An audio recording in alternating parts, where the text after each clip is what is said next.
สนับสนุนโดยหอมเย็นชื่นใจยาดมสมุนไพรตรามังกรทองจากอุ้ยอันโอสถ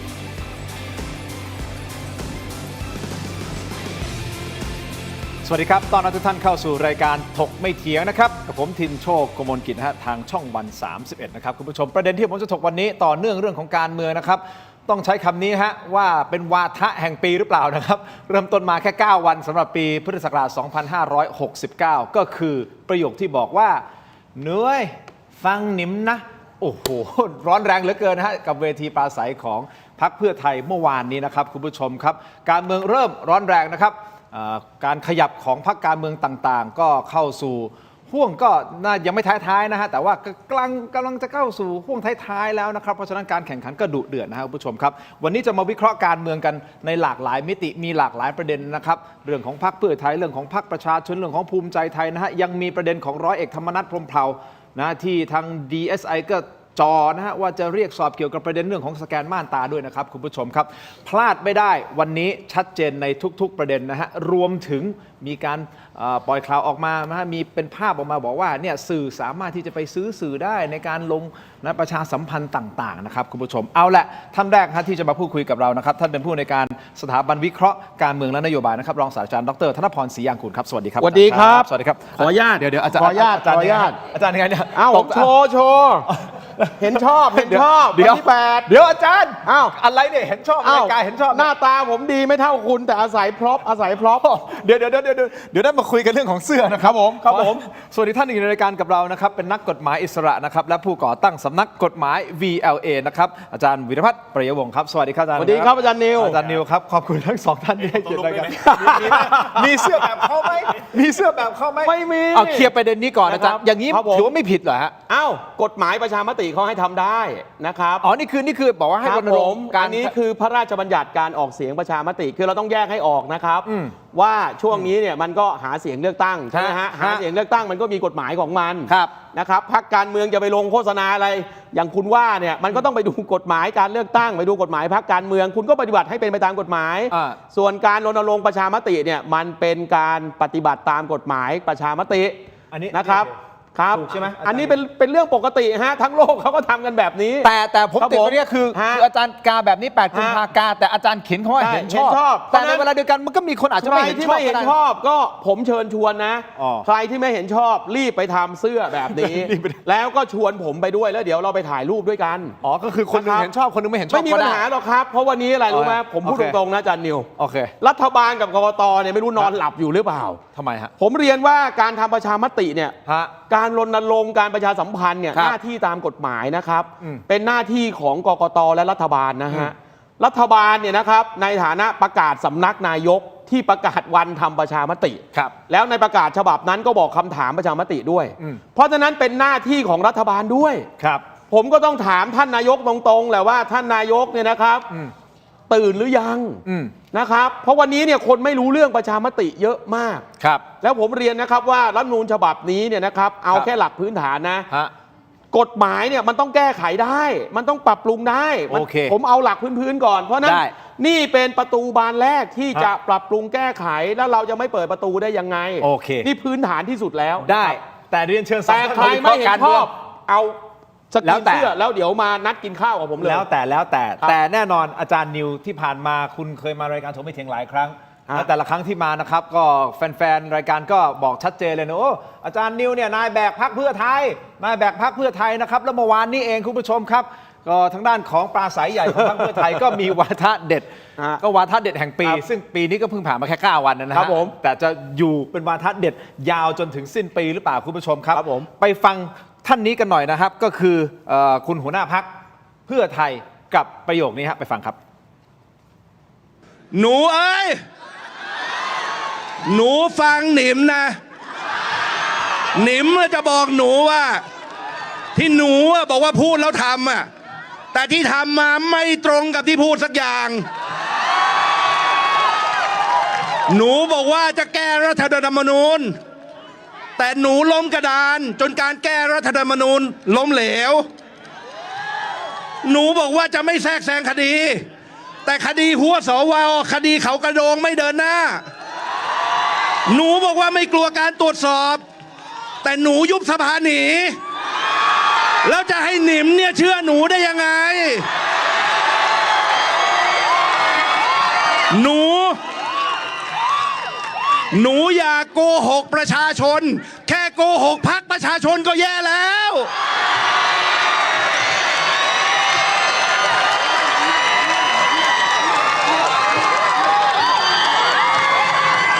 หนิมจะบอกหนูว่าเวลาของหนูหมดแล้ว หนิมและพี่น้องประชาชน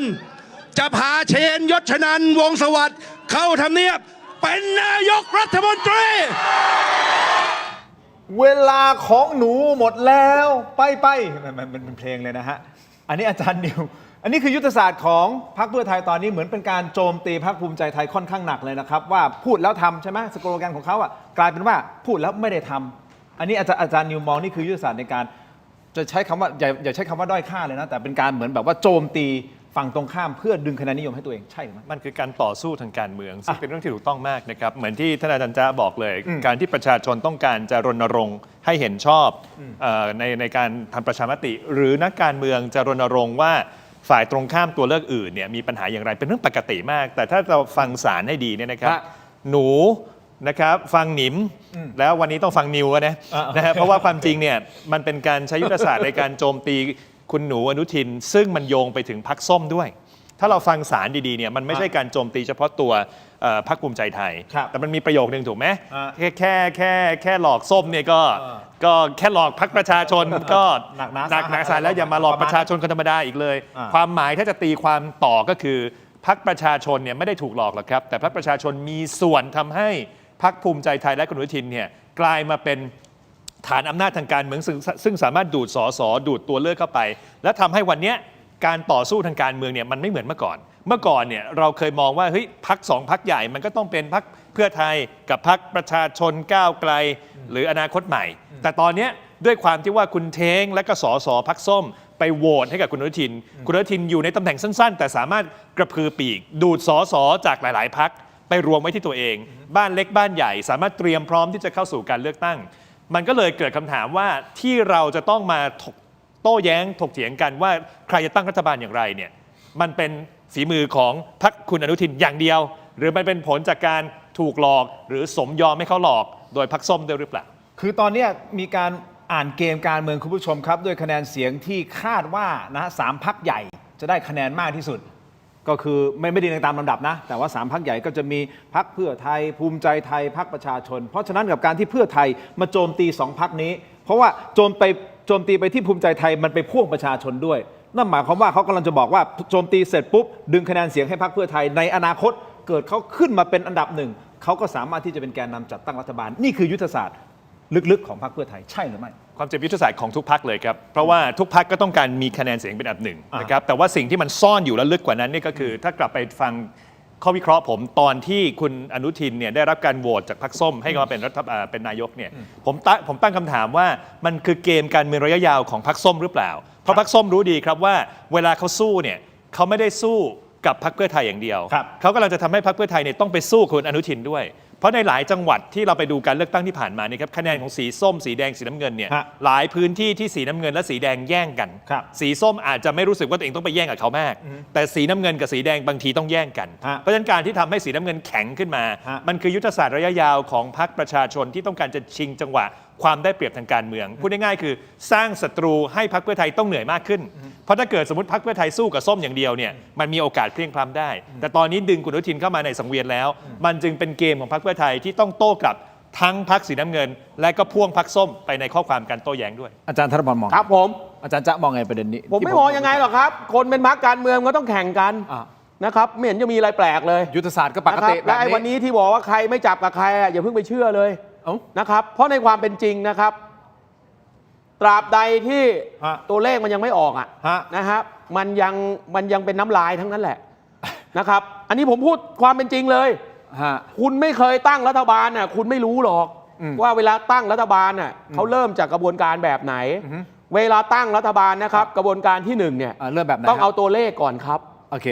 ต้องเอาตัวเลขมาก่อนพรรคไหนนะครับได้คะแนนเสียงอันดับ1ก็ได้สิทธิ์จัดตั้งรัฐบาลก่อนครับ วิธีการก็คือว่าพรรคที่ได้อันดับหนึ่งเนี่ยเขาก็ต้องไปหาคู่นะครับ ให้มาคู่กับเขาก่อน1คู่ ครับ เพื่อทำให้นะครับคะแนนเสียงนะครับให้มันใกล้นะครับให้มันใกล้250ให้มากที่สุด ครับ นะครับซึ่งถ้ารวมกัน2พรรคนะครับแล้วมันใกล้250เนี่ยดึงพรรคที่3มาเนี่ยแล้วจบได้ภายใน3พรรคเนี่ยการจัดตั้งรัฐบาลมันก็จะเร็วนะครับกระบวนการมันเป็นแบบนี้นะฮะแต่ถ้าพรรคที่1นะครับจับคู่ใครก็ไม่ได้นะครับแล้วก็ไปชวนคนนู้นคนนี้มาไม่มีใครเขาเอาด้วยเนี่ยก็เป็นสิทธิ์ของพรรคที่2อันนี้กระบวนการจัดตั้งรัฐบาลมันเป็นแบบนี้นะครับ อาจารย์จ๊ะพูดอย่างนี้นะหมายความว่ามีโอกาสหรือเปล่า ตอนนี้แหละโจมตีแหละเพื่อไทยโจมตีทั้งภูมิใจไทยทั้งประชาชนนั่นหมายความว่าพอถึงวันที่8เลือกตั้งกุมภาพันธ์เลือกตั้งเสร็จปุ๊บ ผสมกันได้หมด แสดงว่ามีโอกาสที่ ผสมกันได้หมด จะกลับมาอยู่กับภูมิใจไทยได้หรือเพื่อไทยกับ น้ำเงินไปอยู่กับส้ม หรือ ส้มไปอยู่กับน้ำเงินก็มีโอกาส เป็นไปได้หมด เป็นไปได้หมดเพราะนั้นอย่าไปถือสานะครับช่วงนี้การจะถุยน้ำลายลดหน้าตัวเองเป็นเรื่องปกติผมจะบอกให้นะเอาให้มันแคบเข้ายังไงวันที่11เนี่ยเป็นวันที่มีความหมายกว่าโพลอีกเพราะอะไรวะวันที่11นี้เนี่ยมันคือการเลือกตั้งอบต.วันอาทิตย์นี้แล้วอบต.เนี่ยคือหัวคะแนนของทุกพรรคการเมืองนะครับเพราะนั้นเนี่ยวันนี้เราจึงได้เห็นว่าทุกพรรคการเมืองน่ะมีวอรูมเพราะอะไรครับเพราะวันที่11เนี่ยเขาจะประมาณการเบื้องต้นได้เลยว่าเขาจะได้สสเขตกี่คนโว้ยเพราะหัวคะแนนถ้าสอบได้เขาก็คาดการได้ว่าไอ้วันที่8เนี่ยสสของพรรคเขาก็มีโอกาสที่จะสอบได้เพราะฉะนั้นเนี่ยนะฮะผมจะบอกนะครับว่าวันนี้ใครจะพร่ำอะไรนะคุณอย่าเพิ่งไปสนใจแต่ถ้าพูดหลังวันที่11ค่อยอันนี้ต้องบอกว่าเราควรรับฟังมาพิจารณาเพราะอะไรเพราะทุกพรรคการเมืองนะครับโดยเฉพาะพรรคระบบบ้านใหญ่เนี่ยเขาจะรู้แล้วว่าแนวโน้มของผู้สมัครเขาเนี่ยจะไปยังไงมันจะได้ประมาณกี่ที่นะครับอันนี้เราฟังอาจารย์จ๊ะครับผมวิเคราะห์งี้ไว้ก่อนนะฮะคุณผู้ชมครับต้องรอหลังวันที่11ก็คือวันอาทิตย์นี้อันนี้คือเรียลลิสติกเลยตรงไปตรงมาใช่ครับผมแต่ประเด็นหนึ่งที่เกิดขึ้นที่บนเวทีปราศัยและมีนโยบายที่น่าสนใจจากพรรคเพื่อไทยนะครับคือการหยิบยกเอาโครงการคนละครึ่งครับที่สื่อเขาตั้งชื่อว่าคนละครึ่ง Pro Max โดยให้รัฐเนี่ยออก 70% เลยประชาชนออก 30% เพื่อไทยหยิบเอาของรักของหวงของลุงตู่เนี่ยมาขยายต่อถูกต้องไหมฮะไอ้แบบนี้นี่คือความตั้งใจของพรรคเพื่อไทยเพื่อที่จะดึงคะแนนเสียงที่เป็นอนุรักษ์นิยมจากลุงตู่มาอยู่เพื่อไทยใช่หรือไม่นี่คือคำถามนะฮะเดี๋ยวพักสักครู่ครับช่วงหน้ากลับมาฟังคำตอบครับสักครู่เดียวครับ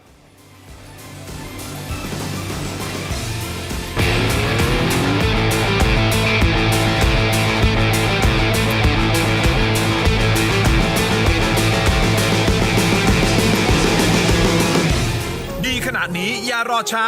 สายเกมสายลงทุนสาย AI สายเทคต้องไม่พลาดลดราคาพิเศษให้ทันที 2,000 บาท BrainTech Tri Screen จอเสริมอัจฉริยะเปลี่ยนโน้ตบุ๊กธรรมดาให้ทำงานพร้อมกันได้ถึง 4 จอดีไซน์พับเก็บง่ายพกพาสะดวกมี 2 รุ่นให้เลือก 17,900 บาทสำหรับรุ่น 14 นิ้วและ 19,900 บาทสำหรับรุ่น 16 นิ้วสั่งซื้อออนไลน์ได้แล้ววันนี้เพียงค้น BrainTech Tri Screen หรือ Advice ทุกสาขาทั่วประเทศ BrainTech Tri Screen where thinking meets technology ดีขนาดนี้อย่ารอช้าสายเกมสายลงทุนสาย AI สายเทคต้องไม่พลาดลดราคาพิเศษให้ทันที 2,000 บาท BrainTech Tri Screen จอเสริมอัจฉริยะเปลี่ยนโน้ตบุ๊กธรรมดาให้ทำงานพร้อมกันได้ถึง 4 จอดีไซน์พับเก็บง่ายพกพาสะดวกมี 2 รุ่นให้เลือก 17,900 บาทสำหรับรุ่น 14 นิ้วและ 19,900 บาทสำหรับรุ่น 16 นิ้วสั่งซื้อออนไลน์ได้แล้ววันนี้เพียงค้น BrainTech Tri Screen หรือ Advice ทุกสาขาทั่วประเทศ BrainTech Tri Screen where thinking meets technology ดีขนาดนี้อย่ารอช้าสายเกมสายลงทุนสาย AI สายเทคต้องไม่พลาดลดราคาพิเศษให้ทันที 2,000 บาท BrainTech Tri Screen จอเสริมอัจฉริยะเปลี่ยนโน้ตบุ๊กธรรมดาให้ทำงานพร้อมกันได้ถึง 4 จอดีไซน์พับเก็บง่ายพกพาสะดวกมี 2 รุ่นให้เลือก 17,900 บาทสำหรับรุ่น 14 นิ้วและ 19,900 บาทสำหรับรุ่น 16 นิ้วสั่งซื้อออนไลน์ได้แล้ววันนี้เพียงค้น BrainTech Tri Screen หรือ Advice ทุกสาขาทั่วประเทศ BrainTech Tri Screen where thinking meets technology ดีขนาดนี้อย่ารอช้าสายเกมสายลงทุนสาย AI สนับสนุนโดย ยาท่าตุน้ำขาวห่านคู่ 49 บาท ฝาสีฟ้า มีตัวยาฟีนิลซาลิซิเลต กลับมาต่อนะครับคุณผู้ชมถกไม่เถียงยังอยู่กับอาจารย์จ๊ะนะครับอาจารย์ธนพรนะอาจารย์นิวนะฮะอาจารย์วีรพัฒน์นะครับคุณผู้ชมพูดคุยกันต่อนะครับอย่างที่ผมโปรยไปเมื่อสักครู่นี้ว่าบนเวทีปราศัยของพรรคเพื่อไทยมีนโยบายอันหนึ่งนะครับที่น่าสนใจนะเป็น ดู การ เว้ยฟังหนิมให้ดีใช่ไหม อันนั้นผ่านไปแล้ว เอาผ่านไปแล้วผ่านไปแล้ว อันนี้คือคนละครึ่ง เอาคนละครึ่ง นะฮะแต่เป็นคนละครึ่งที่สื่อให้ชื่อว่าคนละครึ่ง Pro Max ใหญ่ขึ้นไปอีกนะครับ ครับ ก่อนหน้านี้มีคนละครึ่ง plus ใช่ไหม ครับ คนละครึ่ง Pro Max ก็คือให้ทางภาครัฐเนี่ยจ่าย 70%ประชาชนจ่าย 30%ช่วยประชาชนมากยิ่งขึ้น อันเนี้ยเป็นความตั้งใจของพรรคเพื่อไทยเพื่อที่จะดึงคะแนนเสียงที่เป็นอนุรักษ์นิยมจากนะฮะภูมิใจไทย หรือจากคนที่เป็นอนุรักษ์นิยมเนี่ยเข้ามาในกลุ่มเพื่อไทยใช่หรือไม่อาจารย์จ๊ะก่อน คุณเอาอะไรมาคิดเนี่ย ก็ นะครับ ผมเรียนตรงๆนะครับ ว่า ประสบการณ์ของพรรคเพื่อไทยในช่วง 2 ปีที่ผ่านมา ครับ ก็คืออะไรครับ การแจกเงินหมื่นเนี่ยมันมีอุปสรรคเยอะ อันนี้ผมพูดตรงไปตรงมา นะครับคือเงินหมื่นเนี่ยมันเป็นนโยบายเรือธงเมื่อปี 66 ใช่ไหมครับ แต่พอเข้าไปทำจริงๆเนี่ยเราก็เห็นว่าโอ้โหมันมีขั้นตอนโน่นนี่นั่นอะไรก็แล้วแต่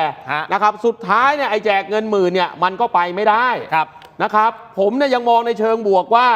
พรรคเพื่อไทยก็ต้องขอโทษนะก็ต้องหัดเรียนรู้นะครับว่าเอาแหละถ้าพรรคเพื่อไทยต้องการจะตอบโจทย์ลีลาเดิมใช่ไหมกระตุ้นเศรษฐกิจปัญหาปากท้อง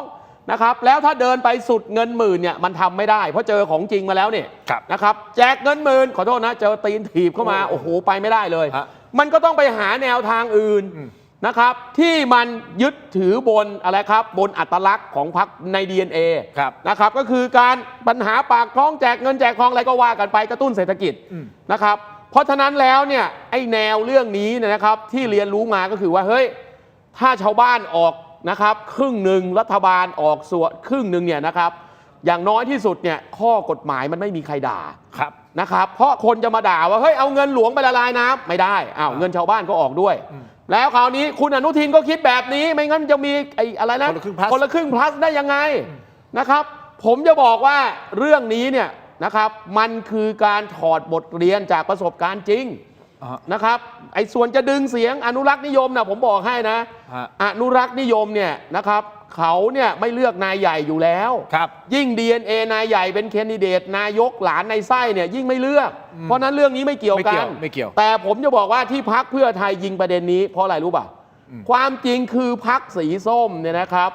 ไม่มีประเด็นที่จะมีความเขาเรียกว่าสัมผัสได้นะครับเรื่องนโยบายที่มันเป็นนโยบายปากท้องเขาต้องการสร้างจุดต่างตรงนี้นะครับโดยถอดบทเรียนจากอุปสรรคซึ่งเจอของจริงมา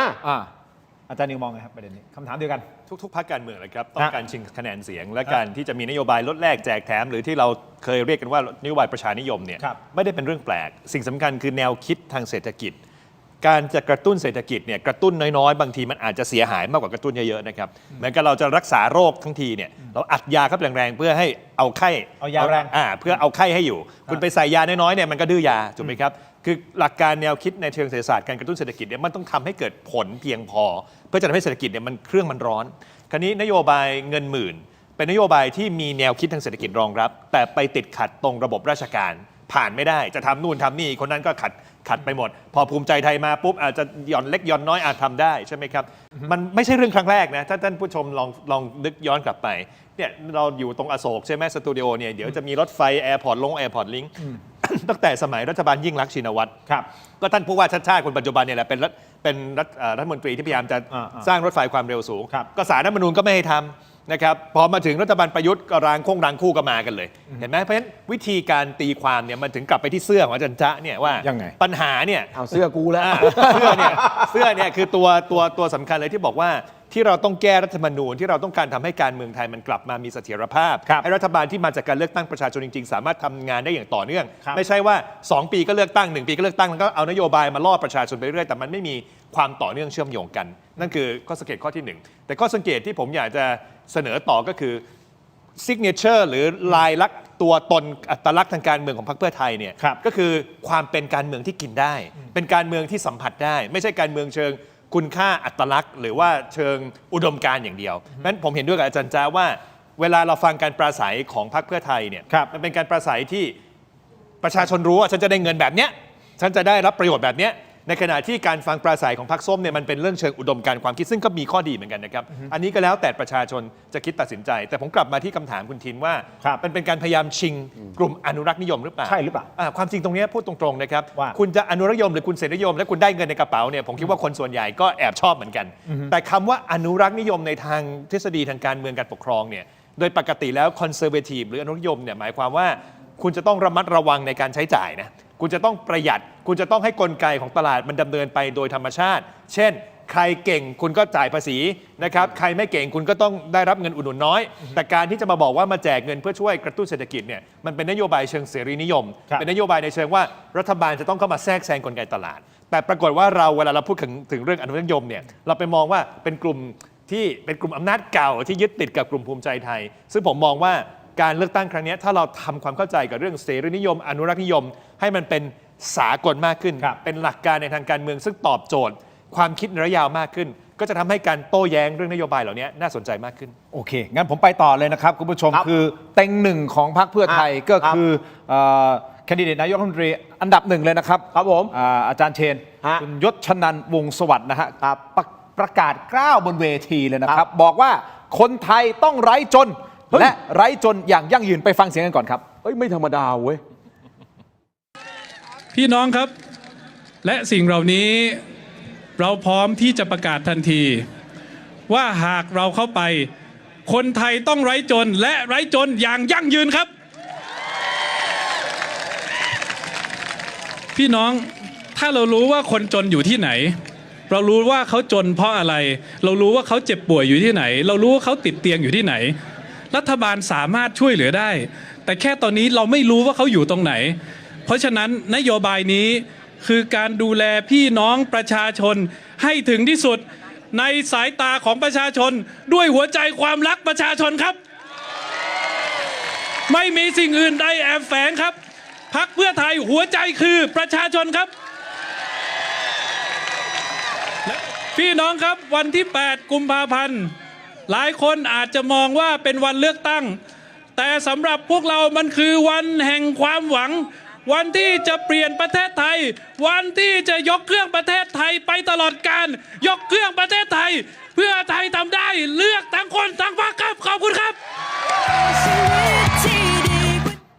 นี่คือเต็งหนึ่งของพรรคเพื่อไทยนะครับอาจารย์นิวอาจารย์จ๊ะคิดว่าลีลาของอาจารย์เชนเป็นอย่างไรในการปราศัยเวทีใหญ่เมื่อวานนี้นะครับคุณผู้ชมครับเดี๋ยวจะมาไล่เรียงกันนะครับแต่ประเด็นสำคัญอีกอันนึงนะครับคุณผู้ชมครับคุณพิธาลิ้มเจริญรัตน์นะอดีตหัวหน้าพรรคก้าวไกลออกมาขอโทษกรณีของทหารมีไว้ทำไมทั้งสองท่านมองยังไงเพราะว่าตอนนี้ต้องเข้าใจนะฮะว่าพรรคประชาชนไม่ว่าจะไปไหนตอนนี้นะฮะส่วนมากที่ผมติดตามข่าวสารนะครับก็เหมือนโดนประชาชนตั้งคำถามเกี่ยวเรื่องของทหารว่า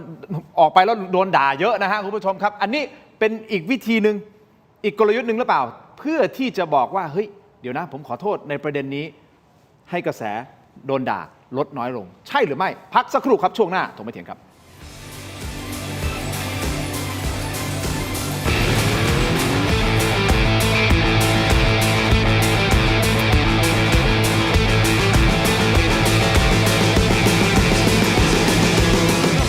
ที่อยากจะได้น้ำเต้าหู้เข้มข้นทำเองง่ายๆ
ช่องทางด้านล่างนี้เลยครับสำหรับใครนะครับที่อยากจะได้น้ำเต้าหู้เข้มข้นทำเองง่ายๆได้ที่บ้านนะครับในแบบฉบับความเข้มข้นของตัวเองนะครับสิ่งที่สำคัญนะครับมั่นใจในเรื่องของความสะอาดได้ ผมแนะนำเลยนะครับเครื่องทำน้ำเต้าหู้ Easy Life สนับสนุนโดย Lift Up Your Life สร้างสรรค์ความสุขให้ชีวิต Seagull Electric กลับมากันต่อนะครับคุณผู้ชมรายการถกไม่เถียงครับยังอยู่กับอาจารย์นิวและอาจารย์จ๊ะนะครับผมเหลือไปเห็นคอมเมนต์หนึ่งคอมเมนต์จากคุณผู้ชมที่คอมเมนต์เข้ามานะครับ เขาบอกว่าอาจารย์นิวเนี่ยแบกเพื่อไทยอาจารย์จ๊ะแบกภูมิใจไทย โอ้โหนี่ เดินเป็นคนละ ผมเข้าไปเรียนวปอเนี่ยกลายเป็นแบกภูมิใจไทยเลยเหรอเนี่ยโอ้โห ก็ไม่รู้เหมือนกันเขาทักมาแบบ ทั้ง นี้ เอาผมยังย้ำนะผมเข้าไปเรียนได้เพราะผมไปฟ้องศาล อ๋อ นะครับแต่ก็เข้าใจนะครับไม่ได้ว่าอะไรกันนะฮะ โอเค เพราะเราอยู่ในพื้นที่แบบนี้ใช่ไหม โอเค ก็ ตามนั้น รับได้หมดเลยฮะ โอเค จะส่งเท้าส่งก้อนอิฐรับหมดนะครับ อันนี้พูด คุยกันต่อคุณผู้ชมครับ ครับผม อาจารย์นิว ครับ อาจารย์นิวดูอาจารย์เชนบนเวทีที่เราปล่อยภาพไปเมื่อสักครู่นี้นะครับขึ้นไปบนเวทีปราศัยใหญ่ของพรรคเพื่อไทย พูดแบบดุดันเท่าที่มากที่สุดเท่าที่ผมเคยเห็นมานะครับ อาจารย์นิววิเคราะห์หน่อยฮะว่า ทำไม การ คุณยิ้ม ออกมา อย่างนั้นวะ ท่านเป็นนักวิชาการอาจารย์เชนเป็นนักวิชาการ ไม่ ไง ผมถามอาจารย์นิวเห็นอาจารย์นิวแค่ยิ้ม วิเคราะห์หน่อยท่าที คือการที่คนเราจะขึ้นไปปราศัยทางการเมืองเนี่ยมันไม่ใช่เรื่องง่ายเลยนะครับ ถ้าเรานึกย้อนกลับไปสมัยคุณยิ่งลักษณ์เป็นต้นเนี่ยมาเป็นนายกอย่างรวดเร็ว ครับ ช่วงเดือนแรกๆจนถึงช่วงเดือนท้ายๆเนี่ยสไตล์ศิลปะในการสื่อสารต่างกันโดยสิ้นเชิง ครับ แม้แต่คุณธนาธรคุณพิธาซึ่งก็ต้องถือว่าเป็นมือใหม่แต่ยังไม่ทันได้เป็นนายกเนี่ยก็ต้องใช้เวลาในการปรับตัวนักวิชาการเนี่ยอาจารย์ปิยบุตรแสงกนกกุลอาจจะมีลีลาท่าทางในการปราศัยมาก่อนขึ้นเวทีมาก่อนอันนั้นอาจจะได้เปรียบหน่อยเพราะว่าพูดในเรื่องกฎหมายการเมืองอยู่แล้ว แต่อาจารย์เชนเนี่ยนะครับแคนดิเดต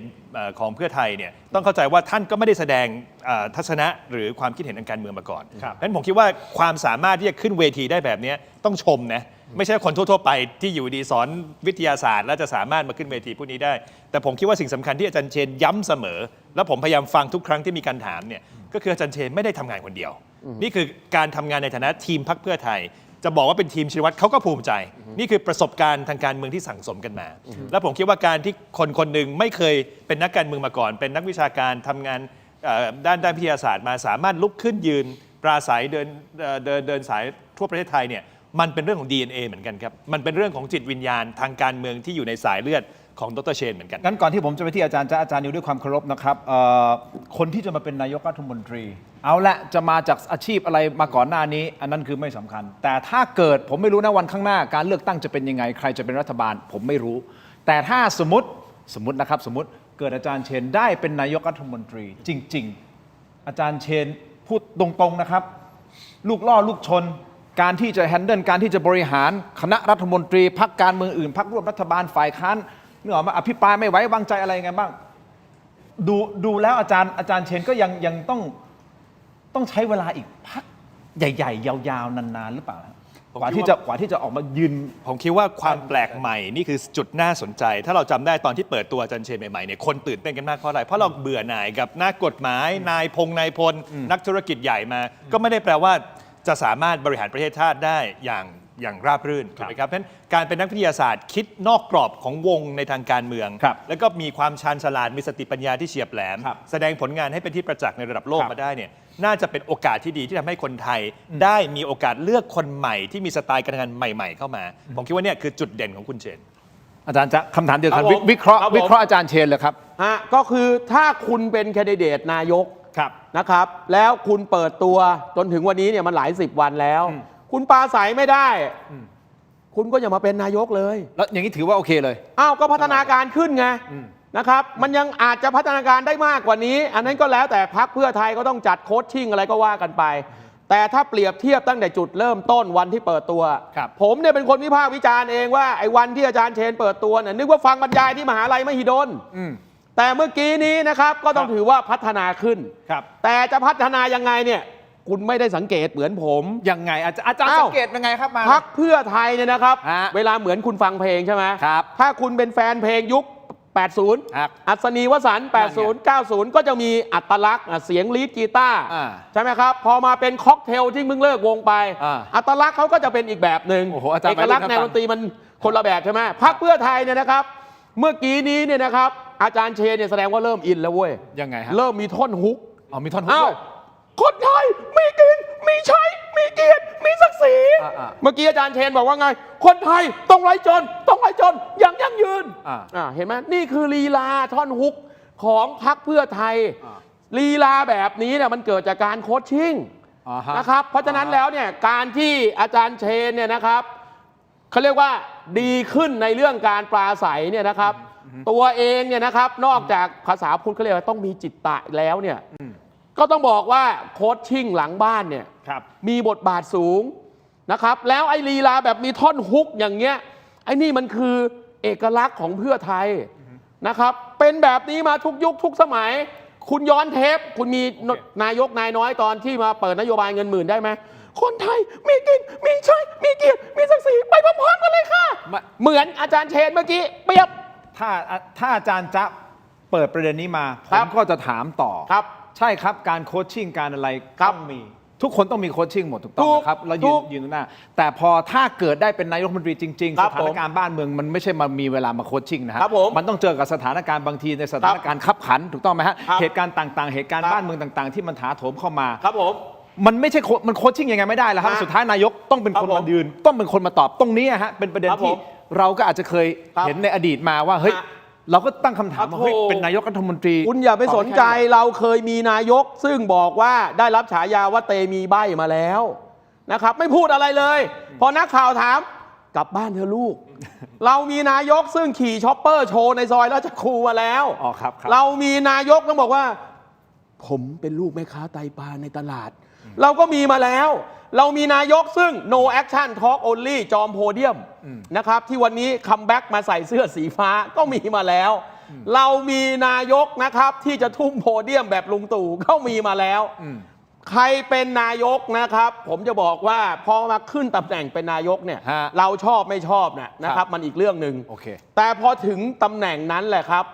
ผมบอกเลยว่าทุกคนเนี่ยยังไงก็ต้องทำได้ส่วนทำแล้วจะถูกใจหรือเปล่าอีกเรื่องหนึ่งนะครับอาจารย์นิวจะเสริมอะไรไหมตรงนี้ประเด็นคือการแสดงออกเนี่ยสำคัญมันทำให้ประชาชนสนใจนะครับนายกรัฐมนตรีประเทศประชาธิปไตยที่เก่าแก่อย่างอังกฤษเนี่ยคุณจะ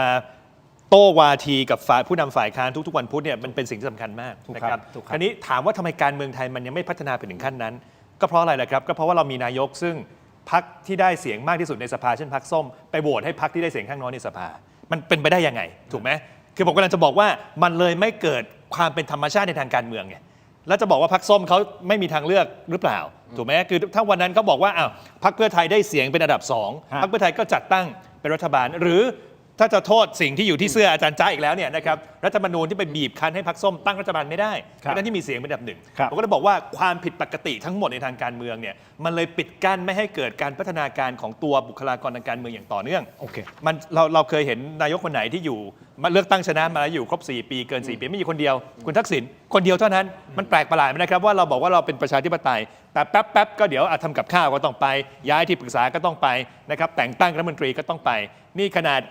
รัฐมนตรีบางท่านเนี่ยที่ถูกไปเรียกเป็นรัฐมนตรีแป้งรัฐมนตรีอะไรเนี่ยพรรคเพื่อไทยยังไม่กล้าตั้งเลยนะเพราะต้องการจะรักษามาตรฐานทางการเมืองแต่พอมาพรรคคุณอนุทินตั้งได้สะดวกไม่มีใครพูดอะไรขึ้นมาและแถมคนที่ไปโหวตให้ก็คือพรรคส้มและผมถึงบอกว่าวันนี้ถ้าเราอยากจะทำให้การเมืองมันกลับมาสู่สภาวะปกติอยากจะมีนักการเมืองซึ่งมีภาวะความเป็นผู้นำคุณต้องถามก่อนครับว่าเป็นไปได้ยังไงที่คุณอนุทินซึ่งเป็นผู้นำพรรคเสียงข้างน้อยได้รับแรงสนับสนุนจากพรรคเสียงข้างมากแต่ตั้งรัฐบาลไม่ได้แล้วกลับมาที่กติกาที่บิดเบี้ยวแล้วต้องตั้งคำถามไปที่พรรคส้มด้วยว่าอุดมการณ์ของคุณเนี่ยยอมรับหรือยังว่ามันไม่คุ้มค่ากับสิ่งที่กำลังเกิดขึ้นในตอนนี้พูดถึงพรรคส้มคุณผู้ชมครับก่อนที่จะไปที่กรณีของคุณพิธาลิ้มเจริญรัตน์คุณผู้ชมครับไปที่คุณธนาธรจึงรุ่งเรืองกิจกันก่อนนะครับเมื่อวันที่6 มกราคมที่ผ่านมานี่เองคุณธนาธรเ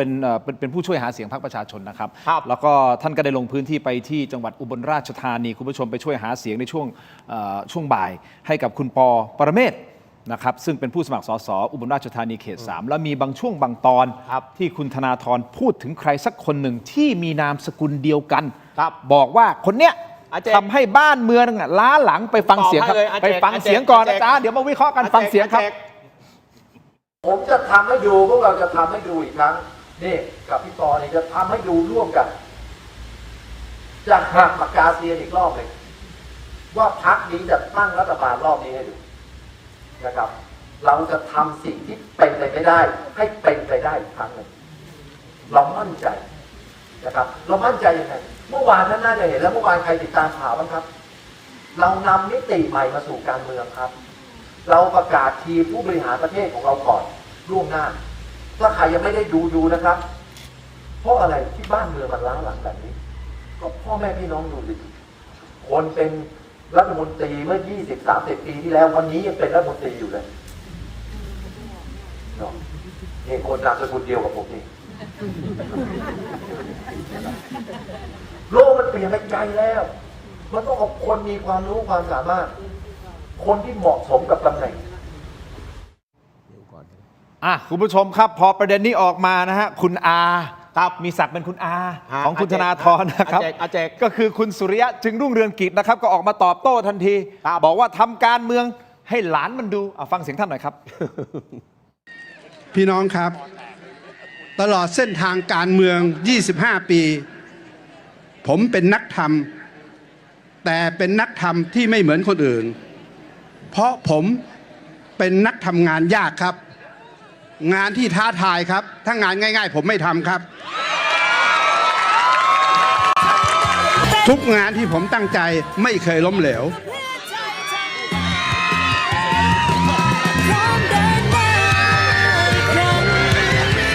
ผมทำการเมืองมา 25 ปี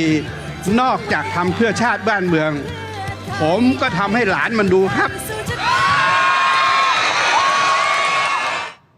ผมก็ทำให้หลานมันดูครับอาจารย์ ครั จ้า บผม อาจารย์เห็นคลิปทั้งสองคลิปของคุณธนาธร ครับ และคุณสุริยะ ฮะ คิดยังไง คือของคุณธนาธรผมไม่ค่อยแปลกใจหรอกนะครับ เพราะเนื้อหาท่านก็พูดแบบนี้ทุกเวที แต่ของคุณสุริยะ อันนี้ผมเปรียบเทียบในพักเดียวกันนะ เมื่อเทียบกับอาจารย์เชนเนี่ยไม่ได้อวยนะ ต้องบอกว่าคุณสุริยะเนี่ยพัฒนาการถดถอยลง ก็ลีลาปราศัยโคตรเหมือนตอนตอบอภิปรายไม่ไว้วางใจตอนมนตรีคมนาคมเลย อ่านโผพุทโธยังอ่านนะครับนี่แบบเดียวกันนะครับเดอะซันโอ้โหเสียมือนะเนี่ยนะครับคือผมเนี่ยไม่ได้แปลกใจหรอกนะครับหลานจะด่าอาจะสอนหลานเนี่ยนะครับเพราะในความเป็นจริงเนี่ยพอถึงเวลานะครับถ้าตัวเลขมันลงตัวเนี่ยนะครับอากับหลานเขาก็มากอดกันได้ ถ้าตัวเลขลงตัว ทำอย่างกับทางลับไม่คุยกันแบบนั้นแหละนะครับ วิเคราะห์อย่างนี้ ไม่ต้องวิเคราะห์แบบนี้มันแหง นี่ชัดเจนแล้วนะ ชัดเจน มีคุณผู้ชมหลายท่านบอกอาจารย์ ครับ จ้าเนี่ย ผม ชอบทำนายผิด ชอบเดาผิด อันนี้แหละไม่เดาครับ อันนี้เรื่องจริง โอเคอาจารย์นิวคิดไงฮะประเด็นนี้ ก็อยากจะรอดูวันตรุษจีนที่อากับหลานมาเจอกันนะครับ แต่ว่าคือการที่คุณธนาธรพยายามจะพูดว่าเราจะเป็นตัวเลือกใหม่เป็นการเมืองอุดมการณ์แบบใหม่เนี่ยมันขัดแย้งกับสิ่งที่เกิดขึ้นไงนี่คือสิ่งที่ผมเจ็บปวดเพราะว่าผมก็เป็นคนหนึ่ง คนที่อาจจะติดตามการเมืองโดยผิวเผินนึกว่าผมไปเชียร์สีแดงแต่ความจริงเนี่ยผมเนี่ยบอกเลยว่าพรรคสีส้มควรจะตั้งรัฐบาลได้คุณพิธาควรจะเป็นนายกแล้วถ้าเกิดคุณพิธาตั้งเป็นนายกไม่ได้คุณพิธาก็รักษาหลักการของพรรคสีส้มนี่แหละให้มันมั่นคงเพราะสุดท้ายคุณจะได้กลับมาเป็นรัฐบาลเองแต่วิธีการที่เกิดขึ้นในรอบครั้งล่าสุดที่ทำให้คุณอนุทินสยายปีกและบางโพลเนี่ยนะครับคะแนนคุณอนุทินเนี่ยพุ่งขึ้นอย่างรวดเร็วเขาไม่สามารถทำแบบนี้ได้เลยถ้าเขาไม่ได้ก้าวขึ้นสู่อำนาจดึงดูดสสจากพรรคต่างๆมันก็ต้องตั้งคำถามกลับไปครับว่าลีลาท่าทางที่คุณธนาธรปราศัยมาตั้งกี่ยุคกี่สมัยพรรคถูกยุบไปแล้ว2ครั้งเนี่ยครั้งที่3ไม่รู้อีก40คนจะรอดหรือเปล่าเนี่ยคุณพูดซ้ำไปซ้ำมาแต่มันตรงกันข้ามกับที่40คนหรือคนทั้งพรรคคุณเนี่ยทำไปแล้วคุณจะตอบคำถามให้ประชาชนอย่างไรในการที่พรรคเพื่อไทยเนี่ยนะครับพูดตามตรงเลยนะเขาไม่อ้อมค้อมนะครับมีคนไปถามใช่ไหมคุณณัฐวุฒิสายเกลือว่าจะจับมือกับขั้วไหนเขาบอกรอผลการเลือกตั้งฟังเสียงประชาชนอย่างนี้คือไม่อ้อมค้อมนะคุณจะเห็นด้วยคำตอบเขาหรือเปล่าคุณวิจารณ์เขาได้แต่ไม่ใช่การมาพูดอย่างทำอย่างไงเขาไม่ได้พูดว่าเราจะไม่จับคะแนนเราจะจับแกเขาคนนี้เขาบอกว่าเขาจะฟังเสียงประชาชนถ้าสุดท้ายพรรคภูมิใจไทยเขาสามารถครองใจประชาชนได้แล้วพรรคเพื่อไทยจะไปบอกฉันไม่เห็นหัวประชาชนได้หรือเปล่าถูกไหมแต่ถ้าเกิดสุดท้ายผลการเลือกตั้งมามันทำให้สีแดงและสีส้มสูสีกันมากเนี่ยผมคิดว่าพรรคเพื่อไทยก็ไม่มีความจำเป็นจะต้องไปง้อพรรคที่ได้เสียงข้างน้อยอันนี้คือการตอบทางการเมืองแบบตรงไปตรงมาและที่ผ่านมาพรรคเพื่อไทย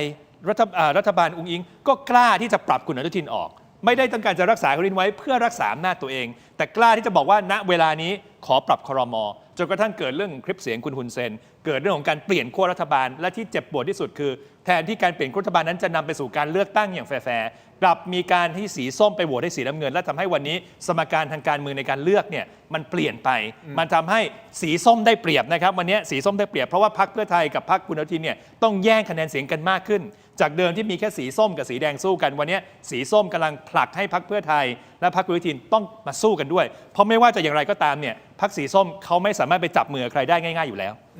อย่างนี้อาจารย์จ๊บ ครับ พูดชัดเจนบอกว่าให้ ครับ ให้รอ ฮะ รอดูคะแนนก่อน ทุก ครับ อย่างมันเกิดขึ้นได้อาจารย์นิวมองว่าสุดท้ายสุด พอหลังเลือกตั้งแล้วมีโอกาสแน่นอนที่เพื่อไทยอาจจะไปจับกับภูมิใจไทยอีกครั้ง เพื่อจัดตั้งรัฐบาลหรือเพื่อไทยไปจับกับประชาชนได้ใช่หรือไม่ ถูกต้องและผมคิดว่าคำตอบที่พรรคเพื่อไทยให้เนี่ยเป็นคำตอบที่ตรงไปตรงมาที่สุดเลยก็คือ ขอรอฟังเสียงประชาชนถูกไหมครับสมมติพรรคเพื่อไทยบอกว่ายังไงชาตินี้ก็ไม่จับกับพรรคนั้นพรรคนี้ แต่สุดท้ายประชาชนเขาเลือกพรรคนั้นเข้ามา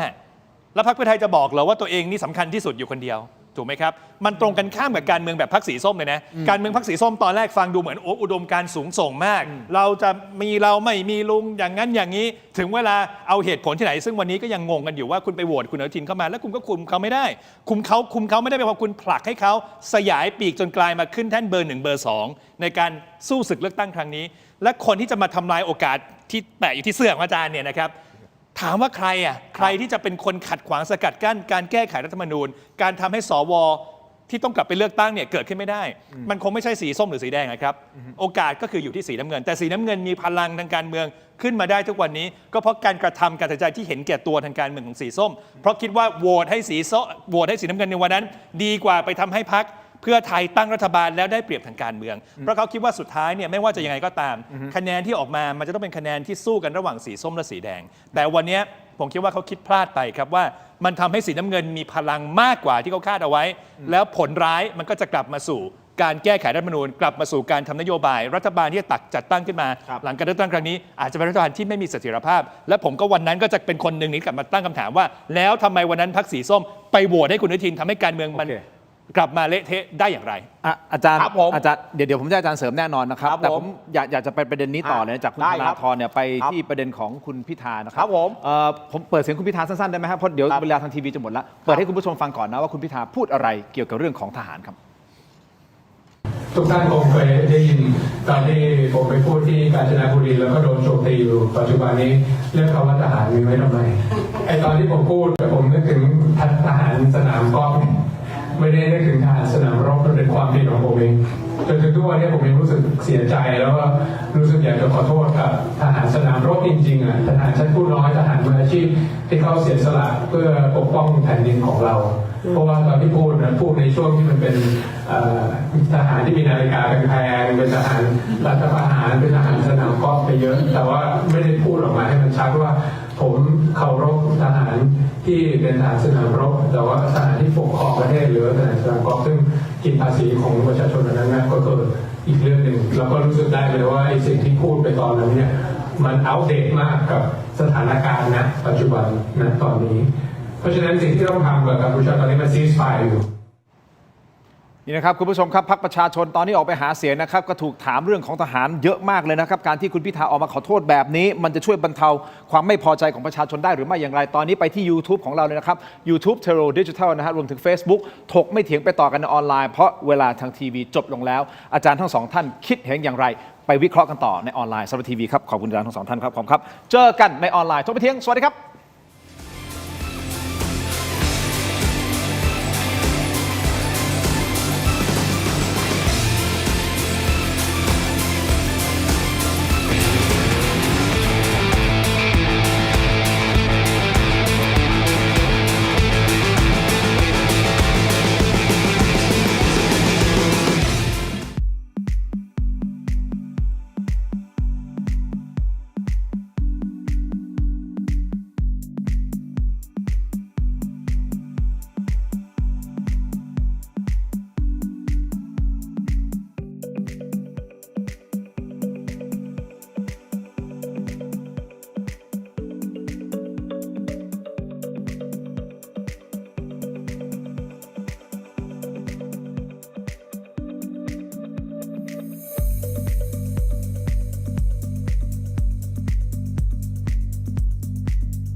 ลับมากันต่อนะครับในช่วงออนไลน์ของถกไม่เถียงนะครับคุณผู้ชม YouTube เทโรดิจิทัลนะครับรวมถึง Facebook ถกไม่เถียงนะครับยังอยู่กับอาจารย์ทั้งสองท่านนะครับอาจารย์ธนพรศรียางกูลและอาจารย์เบียรพัฒน์ปริยวงศ์นะครับก็คืออาจารย์จ๊ะแล้วก็อาจารย์นิวนะครับคุณผู้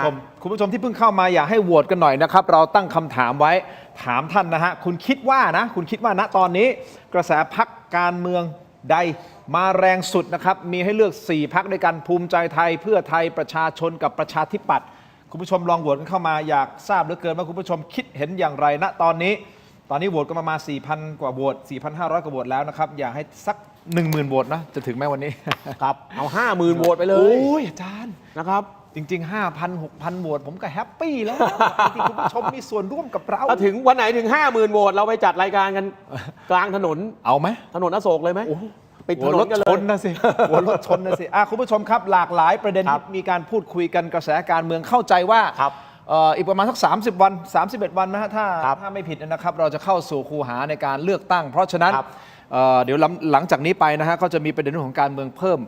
มากยิ่งขึ้นเข้มข้นมากยิ่งขึ้นนะครับวันนี้อาจารย์ทั้งสองท่านก็ต่างมุมมองคุณผู้ชมจะคิดเห็นอย่างไรก็สามารถที่จะคอมเมนต์เข้ามาแต่คอมเมนต์เข้ามาแบบสุภาพหน่อยนะครับแต่ก็มีคอมเมนต์เข้ามาเยอะคอควายเยอะเหมือนกันนะครับซึ่งคอควายอาจารย์นิวเคยพูดในรายการถกไม่เถียงว่าคอควายแปลว่าอะไรนะฮะให้ความรู้ อาจารย์จะให้ความรู้ เราให้ความรู้ซึ่งกันและกัน เรามาคุยกับคุณทินเนี่ยยังไงเราโอเคอยู่แล้วนะครับเอาตามสะดวกเอาที่สบายใจกลับมาที่ประเด็นของคุณพิธาลิ้มเจริญรัตน์หน่อยนะครับซึ่งคุณพิธาที่เราเปิดคลิปไปเมื่อสักครู่นี้ก่อนที่จะเข้าสู่ช่วงของออนไลน์คุณพิธาที่สหรัฐอเมริกานะก็คือที่รัฐแคลิฟอร์เนียนะครับก็คือเป็นกิจกรรมพิธาทัวร์ US ทัวร์นี่นะครับที่ลอสแอนเจลิสเมื่อวานนี้นะครับแล้วก็ได้ขอโทษประเด็นเรื่องของทหารมีไว้ทำไมคุณผู้ชมก็ได้รับฟังไปเรียบร้อยแล้วคราวนี้จะเห็นได้ว่านะอาจารย์นิวอาจารย์จ๊ะครับว่าช่วงเนี้ยสมาชิกพรรคประชาชนลงพื้นที่หาเสียงก็จะถูกประชาชนตั้งคำถามเรื่องของทหารหลายๆรอบหลายๆครั้งหลายๆคราวก็เป็นที่แชร์กันบนโลกออนไลน์ค่อนข้างเยอะนะครับการที่คุณพิธาออกมาขอโทษถึงเรื่องนี้ว่าทหารมีไว้ทำไมและขอโทษและอธิบายว่าเขาหมายความว่ายังไงนะวันนั้นอะไรยังไงการทำแบบนี้คือพยายามลด damage หรือเปล่าลดความเสียหายที่ตอนนี้มันกำลังเกิดขึ้นกับพรรคประชาชนคะแนนนิยมถูกตั้งคำถามอะไรหลายๆอย่างไม่ง่ายเหมือนแต่ก่อนแล้วนะไม่ง่ายเหมือนแต่ก่อนที่แบบโอ้โหกระแสพรรคมาแรงผมไม่รู้ก็รอบที่แล้วมันจุดเปลี่ยนมันมีลุงไม่มีเราประโยคเดียวเองตอนนี้เขาอาจจะยังคิดอยู่ก็ได้ว่าจะมีไม้เด็ดตรงไหนแต่การที่คุณพิธาออกมาพูดแบบนี้นะครับก็คืออดีตหัวหน้าพรรคก้าวไกลถูกต้องไหมฮะเอาแบบนี้มันจะช่วยลดแรงกระแทกเรื่องของทหารที่สมาชิกพรรคประชาชนออกไปเจอได้ไหมครับคือต้องเรียนอย่างนี้นะครับมันมี2 มุมมุมที่1ก็คือว่าแน่นอนครับอยากได้แต้มการอยากได้แต้มเนี่ยอะไรมันก็ทำได้ทั้งนั้นแหละเหมือนกับที่เราแซวกันในนักการเมืองช่วงหาเสียงเนี่ยไหว้หมาก็ไหว้ได้อันนี้คือการแซวกันนะครับเพราะนั้นมันก็ทำได้หมดแหละสำหรับผมไม่ได้แปลกใจแต่ที่นะครับอีกมุมหนึ่งก็คือว่าด้อมส้มที่แท้จริงที่แบบด้อมส้มอุดมการณ์เนี่ยจะรับได้หรือเปล่าเพราะวันนี้เนี่ยพรรคสีส้มเนี่ยถูกพวกเดียวกันวิพากษ์วิจารณ์ว่าตีหมอบไปหมดแล้วนะครับคำว่าตีหมอบก็คืออะไรอย่างตัวอย่างเนี่ยนโยบายพรรคสีส้มนะครับเคยยืนหยัดมาตลอดเรื่องแก้112วันนี้ก็ตีหมอบเรียบร้อยแล้วนะครับกระทั่งอาจารย์มุนินนะครับนักวิชาการที่ผมเคารพนับถือพอเปลี่ยนสถานภาพมาเป็นนักการเมืองปุ๊บแล้วนะครับก็ตีหมอบอีกเช่นเดียวกันบอกไม่มีแล้วเรื่องแบบนี้ทำราวกับเป็นคนละคนเว้ยตอนเป็นอาจารย์แบบหนึ่งเฮ้ยพอมาสวมเสื้อเป็นนักการเมืองเฮ้ยอินเลยเว้ยนะครับก็คือพูดก่อนเป็นพูดอย่างเป็นแล้วพูดอีกอย่างหนึ่งก็ได้คือผมเนี่ยไม่ได้มีปัญหาเรื่องนี้เพราะผมรู้อยู่แล้วว่านี่คือธรรมชาติทางการเมืองไม่ว่าเราจะชอบหรือไม่ชอบมันแต่ว่าด้อมส้มที่เขาเกิดศรัทธามาพร้อมพรรคอนาคตใหม่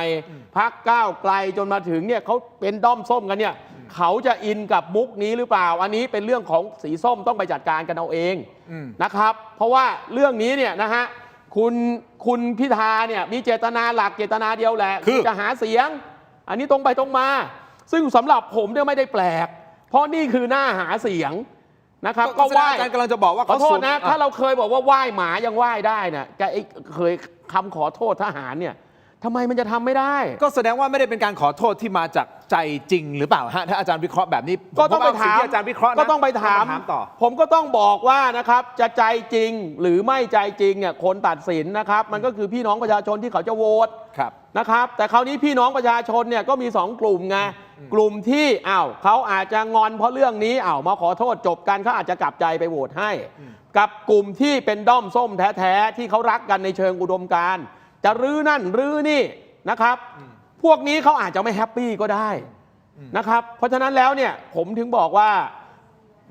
สิ่งที่เราเห็นเนี่ยมันก็เป็นเรื่องปกติก็ผมถึงบอกว่าทำไมเราต้องคิดว่า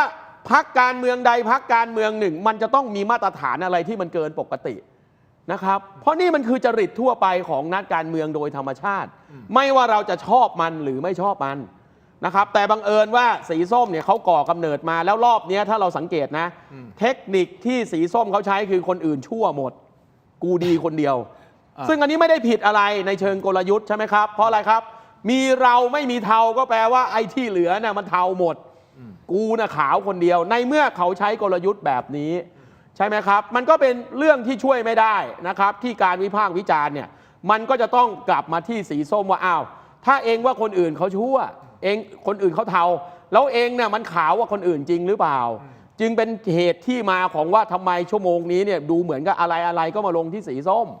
ก็แสดงว่าวิธีการแบบนี้คือวิธีการการเมืองแบบเก่าๆมันไม่ใช่วิธีการเมืองแบบเก่าๆครับมันเหมือนกับกลยุทธ์ธรรมดาในการขายของคุณจะเลือกกลยุทธ์แบบไหนก็ได้แต่ผมก็บอกว่าพรรคส้มเนี่ยพอเขาเลือกกลยุทธ์ว่าเขาจะเป็นรัฐบาลพรรคเดียวใช่ไหมก็ทำให้มันเอาไปเลยฮะก็ซีโร่ซัมเลยคนอื่นถ้าเลือกคนอื่นก็เทาถ้าเลือกฉันก็ขาวก็ตรงไปตรงมาดีผมแค่บอกว่าผมไม่ได้แปลกใจอะไรกับลีลาของคุณพิธาแต่คนที่มันจะแปลกใจก็คือพวกด้อมส้มขนานแท้น่ะจะแปลกใจผมไม่แปลกใจก็ผมย้ำนะครับฤดูหาเสียงเราเคยวิจารณ์ว่าไหว้หมาก็ไหว้ได้ไก่แค่ขอโทษทำไมจะทำไม่ได้อาจารย์นิวมองไงครับประเด็นเดียวกันวลีทหารมีไว้ทำไมเนี่ยนะครับเป็นวลีทางการเมืองซึ่งมีที่มาจากนักวิชาการท่านที่ล่วงลับไปแล้วอาจารย์นิธิเอี่ยวศรีวงศ์ท่านเคยเขียนบทความลงแล้วก็ตอนนั้นเนี่ยก็เป็นคำถามที่ดีมากเพราะอะไรมันเป็นช่วงที่รัฐบาลพรรคเพื่อไทยในตอนนั้นถูกทำรัฐประหารนะครับแล้วก็มีการยึดอำนาจมาแล้วก็มีตั้งคำถามว่าอ้อมกอดอำมหิตนี่ใช้คำพูดของท่านอาจารย์นิธิที่ท่านเสียจากเราไปแล้วเนี่ยนะครับอธิบายแล้วผมคิดว่าการเติบโตของพรรคอนาคตใหม่ในช่วงที่กำลังเบื่อหน่ายการเมืองแบบเก่าเนี่ยก็หยิบวลีหยิบคำพูดหยิบแนวคิดแบบนี้ขึ้นมาใช้คำถามคือวันนี้ความจริงใจของพรรคสีส้มมันมีมากแค่ไหนถูกไหมพรรคที่จับมือกับทหารอิงกับทหารอย่างเช่นพรรคภูมิใจไทยได้กลับมาเป็นรัฐบาลด้วยฝีมือของพรรคสีส้มเท่านั้นไม่พอนะครับการเมืองปัจจุบันเนี่ยมันมีการชิงจังหวะเรื่องความรู้สึกรักชาติความรู้สึกว่าเรากำลังต้องสนับสนุนทหารที่อยู่ที่ชายแดนซึ่งนี่คือเหตุผลตรงไปตรงมาเหมือนที่อาจารย์จ้าว่าเลยว่ามันคือการพยายามสื่อสารทางการเมืองเพราะกระแสทางสังคมตอนนี้ให้กำลังใจทหารที่ปกป้องอธิปไตยประเทศชาติซึ่งก็ถูกต้องแล้วนะครับไม่ได้เป็นเรื่องผิดเลยเพียงแต่ว่าวลีที่คุณพิธาใช้มันอาจจะถูกเอากลับมาย้อนที่ตัวคุณพิธาแต่ความจริงเนี่ยเรื่องนี้เนี่ยนะครับไม่ต้องมาสนใจที่ตัวพิธาหรอกสนใจที่ตัวอุดมการณ์และแก่นหลักของพรรคว่าสุดท้ายแล้วเนี่ยคุณเลือกคุณอนุทินไปแล้วถ้าสมมติวันดีคืนดีมีเหตุการณ์ที่นายพลยึดอำนาจมาหรือมีใครที่ไม่ได้มาจากพรรคที่ประชาชนเขาเลือกเนี่ยแล้วคุณบอกมันมีเหตุจำเป็นต้องเลือกคนนี้แต่ฉันจะคุมเธอนะฉันมีเสียงข้างมากในสภาแล้วคุณจะยังทำแบบนั้นไหมผมถึงถามกลับมาย้ำเสมอครับแล้วก็อย่างที่อาจารย์จ้าบอกว่าดูจากสภาพคอมเมนต์ตอนนี้มันก็น่าเห็นใจพรรคสีส้มเหมือนกันที่กองเชียร์เขาอาจจะยังอยู่ในเขาเรียกว่าอะไรฟองสบู่สีส้มสดใสของเขาโดยที่ไม่ได้รู้เลยว่าวันนี้ที่เมฆสีน้ำเงินคล้ำเมฆดำสีน้ำเงินที่มันลอยเข้ามาในทางการเมืองเนี่ยจากเมื่อก่อนเป็นแค่ปุยเมฆเล็กๆตอนนี้กลายเป็นเมฆใหญ่ๆกลายเป็นคะแนนภูมิใจไทยในหลายพื้นที่จะขึ้นมาแซงสีส้มขึ้นมาแซงสีแดงมันจะกลับไปทำลายโอกาสในการปรับให้กองทัพให้ตุลาการให้ประชาธิปไตยเนี่ยกลับมาสู่คันลองที่ถูกต้องเพราะฉะนั้นคำพูดของคุณพิธาเนี่ยผมคิดว่ามันไม่ได้มีสาระสำคัญใดมากเท่ากับการกระทำของคนในพรรคที่ไปโหวตคุณอนุทินเข้ามาแล้วในการหาเสียงต่างๆเนี่ยพรรคเพื่อไทยก็คงจะถามจุดนี้แหละแต่พรรคเพื่อไทยเขาฉลาดนะเขาใช้คำว่าหลอกพรรคประชาชนได้อย่ามาหลอกประชาชนอีกเลยความจริงก็คือการตี2พรรคในเวลาเดียวกันว่าพรรคประชาชนเนี่ยหลอกตัวเองว่าจะคุมเสียงอยู่แต่สุดท้ายคุมไม่ได้ไม่พอทำให้เขามีอำนาจโตขึ้นมาแล้วถามว่าสุดท้ายอำนาจที่โตขึ้นมาในการไปคุมราชการไปคุมกองทัพไปร่วมมือกองทัพเนี่ยมันก็กลับไปย้อนเกร็ดกับไอ้เรื่องที่คุณพิธาพูดสิครับเพราะเขาบอกว่าเขาไม่ได้ว่าทหารที่ชายแดนเ เขาว่าอะไรนะนายทหารสนามกอล์ฟก็นายทหารสนามกอล์ฟเนี่ยก็ไม่ใช่คนที่เคยจับมือกับพรรคอย่างพรรคภูมิใจไทยหรือพรรคอื่นๆ ที่เคยร่วมหนุนลุงตู่ลุงป้อมไม่ใช่หรือเพราะฉะนั้นวันนี้ถ้าพรรคสีส้มหรือแฟนคลับพรรคสีส้มมีความจริงใจว่าเราเชียร์ทหารที่ชายแดนเราไม่เชียร์ทหารที่มากอบโกยผลประโยชน์ต้องกลับไปถามครับว่าแล้วคนที่ทำให้พรรคของคุณอนุทินกลับมามีอำนาจและดึงทหารบางคนกลับเข้ามาร่วมมือกองทัพกลับเข้ามาได้เนี่ยคุณจะตั้งคำถามกลับไปที่พรรคสีส้มของคุณอย่างไรงั้นสิ่งที่คุณพิธาทำนี่มันจะเป็น damage control ได้หรือเปล่ามันจะทำให้เบาบางลงหรือเปล่ากับการที่สมาชิกพรรคเวลาออกไปหาเสียงถูกตั้งคำถามเกี่ยวกับเรื่องของทหารผมคิดว่าได้ส่วนหนึ่งแต่ได้น้อยมากเพราะว่าคนที่เขาเลือกกาจริงๆเนี่ยเขาไม่ได้มองว่าพรรคสีส้มโจมตีทหารหรือรักทหารเขามองว่าพรรคสีส้มเนี่ยมีอุดมการณ์ที่ต้องการจะรักษาปกป้องประชาธิปไตยหรือเพียงแต่จะอาศัยจังหวะชั่วครู่ชั่วคราวดันให้คุณอนุทินเป็นนายกไปก่อนแล้วจะได้ไปทำลายโอกาสทางการเมืองพรรคสีแดงผมคิดว่าตรงนั้นสำคัญมากกว่าเพราะไม่ว่าสุดท้ายแล้วพรรคทหารหรือพรรคไม่ทหารจะขึ้นมาเนี่ยถ้าเกิดพรรคที่มีอุดมการณ์ทางประชาธิปไตยอย่างเส้นสีส้มสีแดงสู้กันจริงๆเนี่ยอันนั้นคือทางออกทางการเมืองแต่วันนี้พรรคสีส้มไปทำลายสมการตรงนั้นแล้วทำให้มีพรรคสีน้ำเงินโผล่เข้ามาในสมการและทำให้การแย่งคะแนนเสียงเนี่ยมันดุเดือดมากขึ้นครับคุณผู้ชมครับอาจารย์ทั้งสองท่านครับวันนี้มีเหตุการณ์ที่กำลังเป็นที่วิพากษ์วิจารณ์กันอยู่ตอนนี้นะครับเป็นกรณีของคุณไหมสิริกัญญาเมื่อช่วงเช้าประมาณสัก 9 โมงนะครับคุณไหมก็ลงพื้นที่ที่กรุงเทพเนี่ยนะฮะไปปราศัยหาเสียงที่ตลาดประชานิเวศว่ามีประชาชนส่วนหนึ่งเดินเข้ามาแสดงความคิดเห็นแล้วก็วิพากษ์วิจารณ์การเมืองต่อหน้าคุณไหมสิริกัญญาซึ่งคลิปนี้ต้องขอบคุณมติชนนะครับเดี๋ยวขอไปดูกันว่าเกิดอะไรขึ้นครับเชิญครับการที่ทำแบบนี้แล้วพรรคคุณจะเติบใหญ่ปรากฏว่าทุกเสียงบอกอย่างนี้บอกไม่เอาครับครั้งนี้ตั้งแต่ทหารมีไว้ทำไมนะครับอันนี้ระดับชาวบ้านแล้วก็ผมไม่เชื่อว่าคุณจะลบก็ลบแพ้อะไรอย่างเงี้ยโอ้โหมันทรมานจิตใจมากเลยฟังผมไม่ใช่ว่าเป็นคนหัวเก่านะครับผมเป็น US citizen นะฮะผมเห็นโลกตะวันตกมา 30-40 ปี ผมเห็นว่าที่สุดแล้วไม่ว่าจะเป็นระบอบอะไรนะฮะถ้าประชาชนยังไม่พร้อมเนี่ยคุณไม่สามารถไปเปลี่ยนแปลงเขาได้เลยนะครับเราเปลี่ยนแปลงเขาไม่ได้แน่นะครับเพราะฉะนั้นมันมีอยู่อย่างเดียวก็คือต้องค่อยๆเป็นค่อยๆไปตะวันตกเนี่ยเขาอยู่ไม่ได้เลยนะครับถ้าเกิดการใช้ระบบแบบอัดท้าด้วยเขาขอโทษนะผมอาจจะถึงเต้นไปหน่อยครับแค่นั้นแหละครับขอบคุณนะคะท่านนี้ก็มาแสดงความคิดเห็นก็ไม่เห็นเป็นไรนะฮะผมกับชมเชยคุณหมายด้วยซ้ำไปที่แสดงออกเป็นอย่างดีนะครับอันนี้ก็เป็นการทำให้เห็นว่านักการเมืองที่ผ่านกระบวนการการเลือกตั้งเนี่ยกระบวนการการเลือกตั้งเนี่ยภาษาเนี่ยมันจะกรูมมิ่งให้เป็นคนที่มีจิตใจกว้างขวางนะครับรับฟังความเห็นที่แตกต่างได้เพราะนั้นกระบวนการการเลือกตั้งนะครับมันก็จะทดสอบนักการเมืองทุกคนนั่นแหละนะครับเพราะอย่างแอคชั่นอย่างเงี้ยถ้าเราจัดการกับความคิดเห็นของพี่น้องประชาชนซึ่งอาจจะมองต่างจากเราได้ดีนะครับมันก็เป็นบารมีของนักการเมืองคนนั้นผมกลับคิดว่าคลิปนี้เนี่ยเป็นประโยชน์ต่อภาพรวมของนักการเมืองของเราทุกคนด้วยซ้ำไปนะครับแต่คราวนี้ผมคิดว่าสิ่งหนึ่งที่ผมอยากจะเสริมนิดเดียวนะครับผมคิดว่าพรรคสีส้มเนี่ยนะครับสิ่งหนึ่งซึ่งจะต้องพิสูจน์ให้เห็นก่อนว่าคือพอท่านใช้ยุทธศาสตร์ว่าคนอื่นเขาเหมือนกันหมดฉันโดดเด่นอยู่คนเดียวคือคนอื่นเทาหมดฉันไม่เทาอยู่คนเดียวเนี่ยมันก็เป็นเรื่องเข้าใจได้นะครับที่อะไรก็ต้องมาตรวจพรรคสีส้มนะครับเช่นคุณบอกว่าเขาเทาแล้วคุณมีเทาไหมนะครับคุณบอกว่าคุณจะไม่ทำนั่นทำนี่อะไรก็แล้วแต่ผมยกตัวอย่างง่ายๆนะครับเอาอย่างกรณีมีสีเทาเนี่ยนะครับผมไม่ได้พูดถึงการเมืองอย่างที่เราเห็นนะครับจะพรรคไหนแล้วแต่เอาเป็นว่าวันนี้เนี่ยนะครับ DSI กับตำรวจเนี่ยเขามีแผนนะครับจะไปกวาดล้างพวกนักการเมืองวัยรุ่นสร้างตัว8888ที่เมืองหลวงที่จังหวัดกาฬสินธุ์ย้ำว่าผมเป็นคนพูดเองเมืองหลวงกาฬสินธุ์สงขลาแล้วก็นครศรีธรรมราชผมแถมให้อีก3จังหวัดมหาสารคามขอนแก่นแล้วก็มุกดาหารแถมให้เลยนะครับผมก็ต้องบอกว่าถ้าพรรคสีส้มนะครับอยากจะบอกว่ามีเราไม่มีเทายังไม่ต้องไปสื่อสารอะไรให้มันมากเรื่องเมื่อไหร่จะไปปราศัยใหญ่ที่จังหวัดกาฬสินธุ์นะครับเพราะไอ้กาฬสินธุ์เนี่ยมันเมืองหลวงของ8888เลย นะครับถึงขั้นหน่วยงานของรัฐจะออกหมายจับ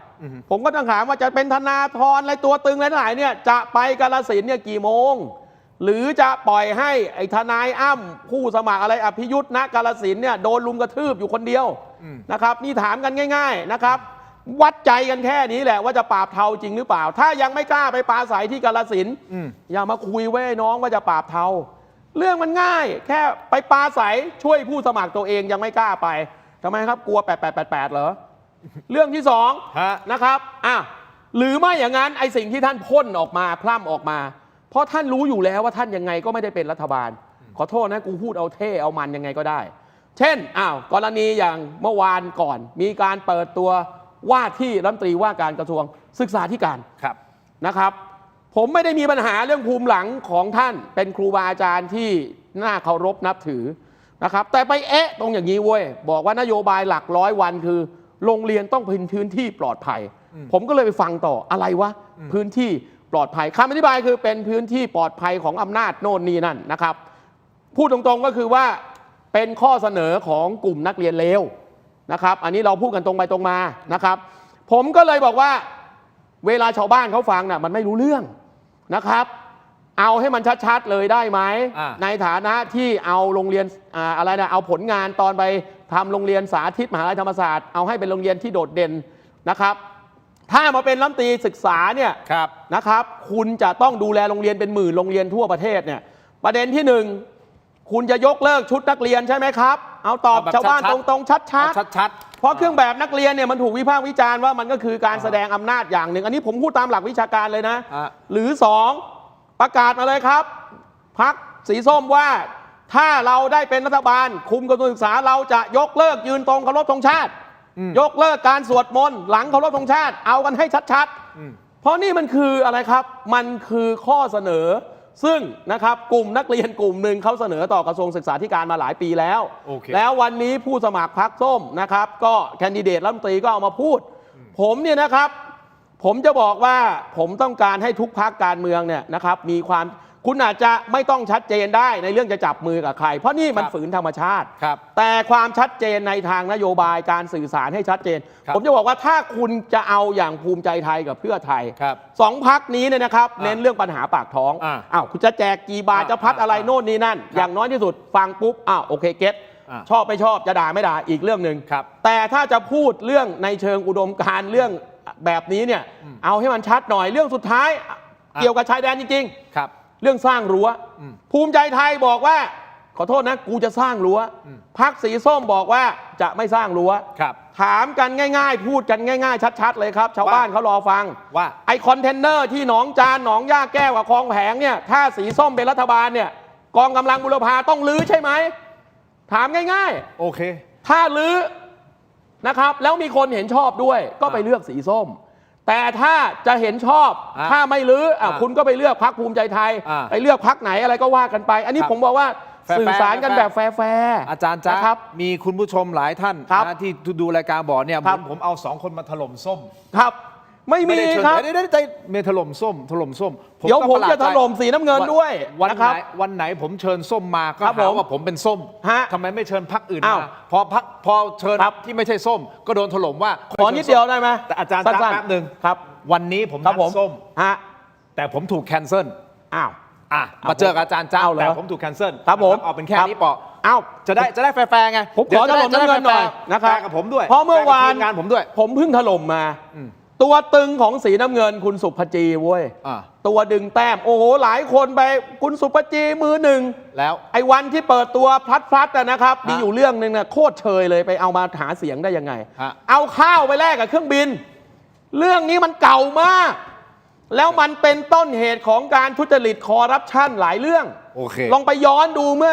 20-30 ปีก่อนนะครับผมจะบอกว่าผมไม่อยากเชื่อเลยว่า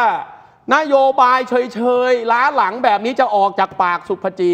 เหลือเชื่อจริงๆนะครับนี่ผมพูดตรงๆอาจารย์จ๊ะเพราะเขาเป็นคนพูดเองผมไม่ได้พูดคนแบกน้ำเงินเหรอไม่ใช่ใช่ไหมผมวิจารณ์ทุกพรรคดีฮะสีแดงเดี๋ยวจะพูดด้วยนะครับบอกว่าจะเอาตังค์จากไหน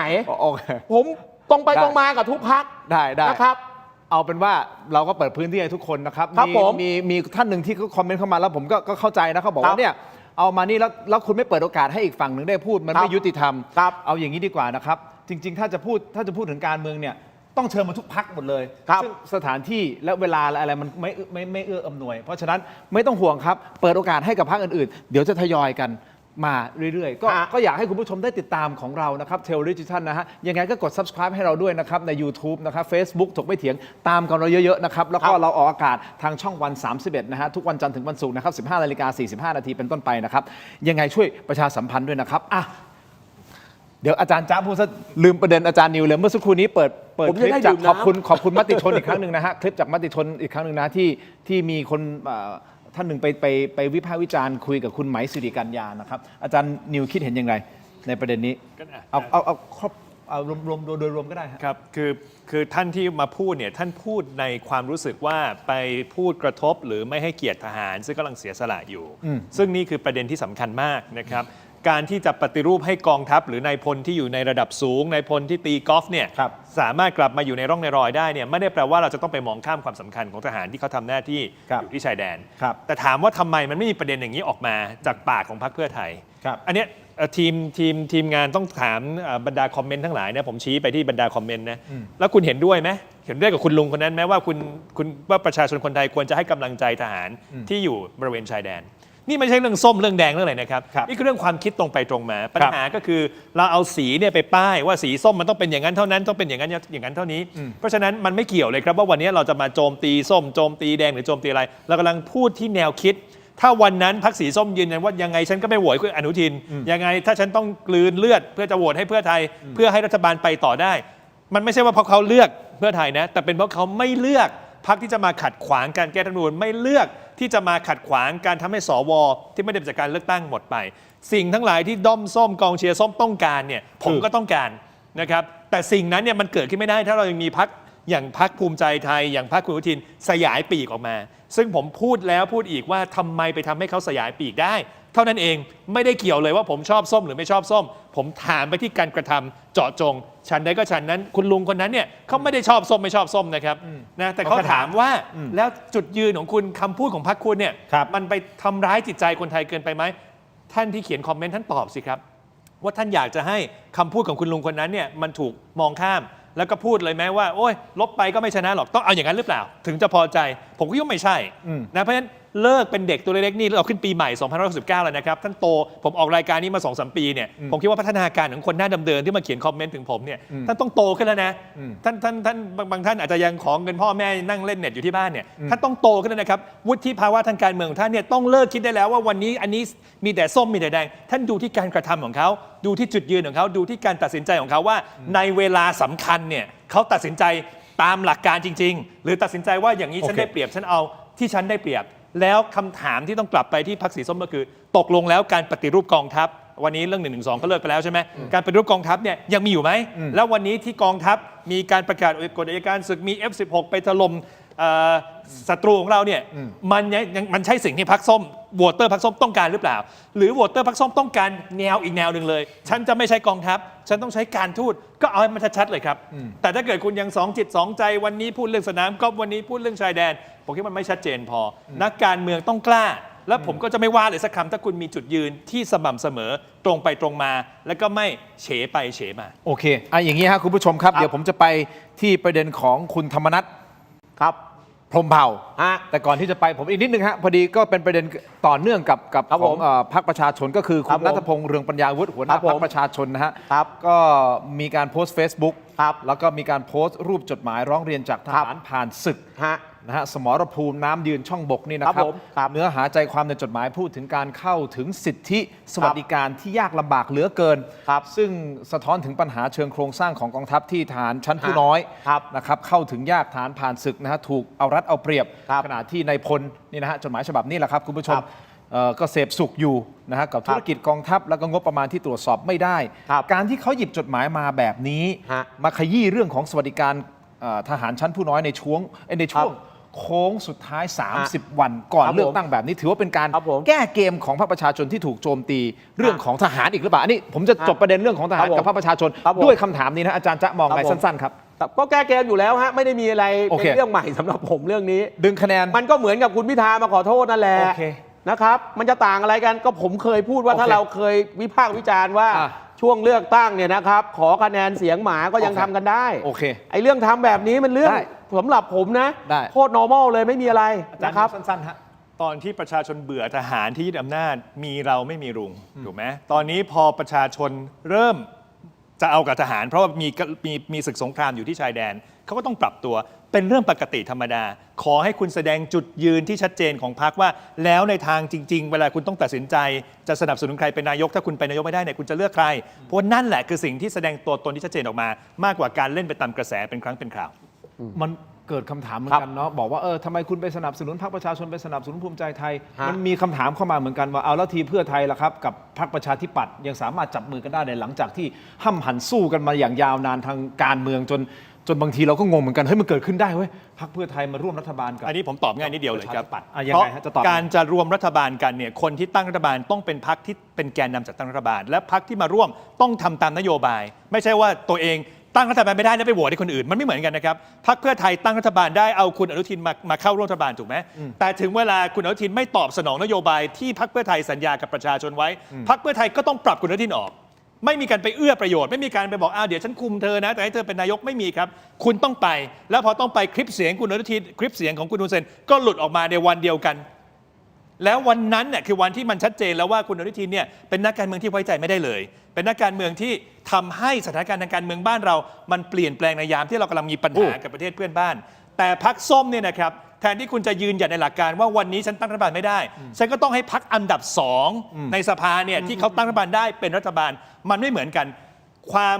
ไร้เดียงสาทางการเมืองของคนที่ไม่เข้าใจเรื่องนี้บอกว่าพรรคเพื่อไทยไปโหวตให้คนอื่นโทษนะครับพรรคเพื่อไทยคือพรรคที่โหวตให้คุณพิธาโหวตตั้งรอบ2 รอบแต่ไม่มีใครจะเอากับคุณพิธาเขาโหวตไม่ได้พรรคเพื่อไทยโหวตได้แล้วถูกไหมแล้ววันนี้จะบอกพรรคเพื่อไทยไปจับกับอนุทินไปจับกับพรรคประชาธิปัตย์ก็เพราะว่าพรรคเพื่อไทยเป็นแกนนำในการจัดตั้งรัฐบาลถ้าอนุทินไม่ทำตามที่พรรคเพื่อไทยวางนโยบายไว้อนุทินต้องไปก็ไปจริงๆครับพรรคเพื่อไทยให้ออกก็ออกจริงๆ ครับอาจารย์จะเสริมประเด็นนี้ไหมฮะเรื่องของอนุทินเนี่ยผมสนใจนิดนึงว่าอนุทินไม่ได้ ครับ ตอบ ผม ไม่ได้ตอบสนองนโยบายของพรรคเพื่อไทยเลยให้ออก ครับผม มันเป็นอย่างนั้นจริงหรือเปล่าฮะใน ก็การเมืองมันก็แบบนี้นะครับ ฮะ ก็เป็นรัฐบาลผสมอ่ะ โอเค ถูกไหมครับ อันนี้มันก็ง่ายตรงไปตรงมา โอเค แต่ผมจะบอกว่าแต่ถ้าเราตั้งคำถามแบบทินนะ พรรคเพื่อไทยมาผสมกับสีฟ้าไม่น่าจะเกิดขึ้นได้ ไม่เห็นมีปัญหานี่ครับ วันที่ 8 นี้เข้าคูหากามันพักเดียวไปเลย คุณจะเอาแดง คุณก็เอาให้ถล่มทลาย โอเค ด้อมส้มก็เกณฑ์กันมาเลือกให้เกิน 250 นะครับ ฝ่ายสีน้ำเงินก็ถล่มให้มันเละ โอเค นะครับ ตรงไปตรงมาครับ อ่ะ เพราะว่า โอเค ผมพูดตรงนะ กระบวนการประชาธิปไตยที่ไหนในโลกมันก็เป็นแบบนี้นะครับ โอเค เพราะฉะนั้นแล้วเนี่ย มีคำถามสุดท้าย ฮะ ตอนนี้พรรคส้มเนี่ยเขาเปิ ค ด รับ ตัวทีมบริหารทุกวันเลยเนาะใช่ ค ไห รั ม บ ผมยังลุ้นอยู่เลยอาจารย์ ครั จ้า บผม จะไปถูกเปิดตัวเขาด้วยหรือเปล่า อ๋อไม่มีฮะ ก็เมื่อกี้ผมตั้งคำถามเองอะนะครับ ผมเรียนตรงๆนะครับ เอาสรุปสั้นๆ ง่าย ๆ คือชาวบ้านฟังเราเยอะไงนะครับ ใครที่นะครับจะเลือกส้มนะครับ ก็แปลว่าจะให้ขนคอนเทนเนอร์ออกจากบ้านหนองจานอันนี้ตรงไปตรงมาเพราะนั่นคือรั้ว โอเค นะครับ ใครที่จะเลือกน้ำเงินนะก็แปลว่าต้องทำคอนเทนเนอร์เพิ่ม ก็ง่ายๆ ก็ไปเลือกกันให้ถล่มทลาย จะเอายังไงก็ว่าใช่ฮะ ก็เลือกพรรค ใครจะเอาไง ที่ ก็ไปเลือกได้วันที่ 8 เข้าคูหากากันตามใจชอบนะครับ โอเคคุณผู้ชมจากเรื่องนี้ไปต่อกันฮะ ครับ ไปต่อกันอีกเรื่องหนึ่งแล้วกันนะค ครั รั บบ ผม DSI เมื่อวานนี้คุณผู้ชมครับเดี๋ยวอ่านข้อมูลให้ฟัง ครับ นำกำลังเข้าค้น 5 เป้าหมาย จุด ครับ สำคัญก็คือบริษัทแห่งหนึ่งนะที่อยู่ย่านบางกะปิ ครับ นะครับที่เขาบอกว่ามีเครื่องสแกนม่านตา แล้วก็มีการไปยึดตรวจเอกสาร และก็ข้อมูลในระบบคอมพิวเตอร์จำนวนหนึ่งนะครับ ครับ โดยท่านรองอธิบดีกรมสอบสวนคดีพิเศษหรือว่า DSI นะฮะท่านร้อยตำรวจเอกสุรวุฒิรังสรรค์บอกว่าการสืบสวนขยายผลธุรกิจสแกนม่านตาแลกเหรียญคริปโตคุณผู้ชมครับคริปโตเคอเรนซีเนี่ยนะฮะพบว่าบริษัทดังกล่าวเป็นผู้นำเข้าเครื่องสแกนม่านตา แต่ทางบริษัทอ้างว่าลบข้อมูลไปแล้ว แต่เจ้าหน้าที่ต้องการตรวจสอบข้อเท็จจริง ซึ่ง DSI รับเป็นคดีพิเศษแล้วนะครับโดยข้อมูลการสืบสวนสอบสวนของ DSI พบว่าตั้งแต่ปี 2567 มีการตั้งเครื่อง และชักชวนคนไทยสแกนม่านตาประมาณ 1,200,000 คนเพื่อแลกเหรียญคริปโตเคอเรนซีซึ่งเจ้าหน้าที่กังวลว่าเรื่องการนำข้อมูลอัตลักษณ์บุคคลไปใช้ในทางมิชอบ หรือขายต่อให้กลุ่มทุนสีเทาสแกมเมอร์อาจจะนะครับแต่เบื้องต้นท่านรองอธิบดี DSI บอกว่า ว่าพบหลักฐานบางส่วนที่เกี่ยวข้องกับนายเบนสมิธด้วยเกี่ยวข้องถึงนายเบนสมิธนะฮะนี่คือการให้สัมภาษณ์ของท่านนะครับนอกจากนี้ภายในสัปดาห์หน้านี้นะครับ DSI เตรียมเชิญบุคคลระดับสูงทางการเมือง2ท่านคุณผู้ชมครับฟังนะฮะ2ท่านนะฮะท่านแรกร้อยเอกธรรมนัฐพรหมเผ่านะครับและท่านที่2คุณนฤมลพินโยสินวัตรหัวหน้าพรรคกล้าทำเข้ามาให้ถ้อยคำในฐานะพยานเนื่องจากปรากฏภาพของทั้งสองท่านเข้าร่วมเป็นสักขีพยานในพิธีลงนาม MOU ระหว่างกระทรวงดิจิทัลเพื่อเศรษฐกิจและสังคมก็คือกระทรวงDE กับบริษัทเอกชนจากสิงคโปร์ซึ่งเกี่ยวข้องกับโครงการสแกนม่านตานี้นะครับเมื่อช่วงต้นปี 2567 ขณะที่รัฐมนตรีDE คนปัจจุบันรักษาการเนาะเขายุบสภาไปแล้วก็คือคุณชัยชนกชิดชอบยืนยันว่าการตรวจสอบนะกวาดล้างทุนเทาครั้งนี้ไม่เกี่ยวกับการเมืองครับไม่เกี่ยวกับช่วงใกล้เลือกตั้งแต่เป็นการดำเนินการตามกฎหมายเมื่อพบพยานหลักฐานและได้ส่งข้อมูลให้ DSI ดำเนินการแล้วแต่คำถามก็คืออีกแค่30วันก็จะเข้าสู่คูหาการเลือกตั้งการที่ DSI ขยับเรียกหัวหน้าพรรคกล้าทำและอีกท่านหนึ่งผู้มากบารมีทางการเมืองนะผู้นำจิตวิญญาณของพรรคกล้าทำมาสอบสวนในช่วงนี้คุณผู้ชมครับผมเป็นปฏิบัติการสกัดขาทางการเมืองใช่หรือไม่จังหวะมันโอ้โหมันเป็นจังหวะที่แบบว่าบางทีเราใช้คำสามัญนะคุณผู้ชมจังหวะนรกจังเลยที่หลักฐานทำไมมันมาช่วงนี้พอดีเป๊ะเป๊ะเป๊ะจริงๆครับอาจารย์วิเคราะห์ครับเรื่องนี้เรื่องการเมือง2ระดับด้วยยังไงถามว่าถ้าฮุนเซนเนี่ยนะครับไม่ฟอกตัวเองด้วยจับเฉินจื้อส่งเมืองจีนเนี่ยผมก็ต้องถามตรงๆว่าแอคชั่นเราจะเป็นแบบนี้หรือเปล่านั่นน่ะสิเราอย่าลืมนะครับว่าไอ้ปัญหาไอ้พวกสแกมเมอร์8888เนี่ยนะครับมันเป็นปัญหาอาชญากรรมทั่วโลกนะครับแล้วเฉินจื้อเนี่ยนะครับก็เป็นอาชญากรข้ามชาติซึ่งรัฐบาลจีนเขาต้องการนะฮะเขมรเนี่ยนะครับก็ต้องการจะฟอกตัวเองให้สะอาดพอดีนะครับหลังจากลบกับเราแล้วอะไรแล้วก็ต้องการจะทำให้ภาพลักษณ์ตัวเองดีขึ้นก็จับเฉินจื้อส่งถอนสัญชาติคราวนี้เนี่ยนะครับไอขบวนการพวกนี้มันอยู่ในประเทศไทยด้วยไงนั่นนะครับเพราะนั้นแล้วเนี่ยนะครับกลไกหน่วยงานของรัฐถ้าไม่เต้นการเมืองระหว่างประเทศเราก็พังนะครับเพราะนั้นอันที่1เนี่ยเป็นการเมืองระหว่างประเทศเชื่อมโยงกันแน่นอนนะครับเพราะนี่เป็นเรื่องของภาพลักษณ์ในการจริงจังในการปราบปรามอาชญากรรมข้ามชาตินะครับอันที่2เนี่ยนะครับก็แน่นอนแหละครับวันนี้ทุกพรรคขายเรื่องการปราบสแกมเมอร์หมดเพราะฉะนั้นแล้วเนี่ยอะไรที่มันทำได้จริงก็ต้องลงมือเป็นเรื่องที่ปกติอย่างยิ่งนะครับวันนี้ภูมิใจไทยเป็นรัฐบาลก็ต้องโชว์ฝีมือแบบนี้เอาจะปราบจะอะไรแต่ผมจะบอกว่าอย่าให้มันเป็นมวยล้มต้มคนดูผมย้อนหลังนะไอ้วันที่ไปยึดทรัพย์อะไรกันเนี่ยผมนับวันอยู่นะ10,000 กว่าล้านอย่าให้มันครบว่าพอครบวันปุ๊บไปถอนอายัดเขาไอ้อย่างนั้นเนี่ยกลายเป็นมวยล้มต้มคนดูกรณีนี้ก็เหมือนกันโอเคไอ้การไปค้นการจะเรียกใครมาสอบเนี่ยมันไม่แปลกแต่มันแปลกว่าเอาอย่างตัวละครที่บอกว่าเกี่ยวพันกับอะไรนะคุณเบนสมิธเนี่ยมันไม่ได้สำคัญว่าเกี่ยวกับใครมันสำคัญว่าสุดท้ายแล้วเนี่ยไอ้การไปค้นเนี่ยมันจะนำไปสู่การออกหมายจับการออกไปสู่การจับกุมการเอาไปสู่การส่งฟ้องศาลได้หรือไม่ประเด็นอยู่ตรงนี้มากกว่าไอ้ประเด็นเนี่ยมันอยู่ตรงนี้แต่ว่านี่มันก็คือเส้นแบ่งว่านะครับใครจริงจังหรือไม่จริงจังนะฮะ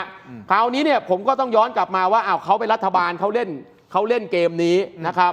พวกพรรคฝ่ายค้านใครทำอะไรได้ก็ว่ากันไปนะครับผมถึงได้บอกไงบอกว่าแหมอุตสาห์นี่ผมเนี่ยต้องบอกว่าเชียร์สีส้มนะเนี่ยเรื่องนี้เห็นปราบเทาไงผมก็เลยบอกก็ไปเปิดเวทีปราศัยที่เมืองหลวง8888นะครับตัดหน้าตำรวจจะจับหน่อยมันจะยากอะไรโอเคอันนี้ทำให้ชาวบ้านเขาเห็นนะครับอาจารย์นิวประเด็นเดียวกันเลยครับคิดว่ายังไงฮะกาฬสินธุ์เนี่ยเน้นจังหวัดด้วยนั่นไง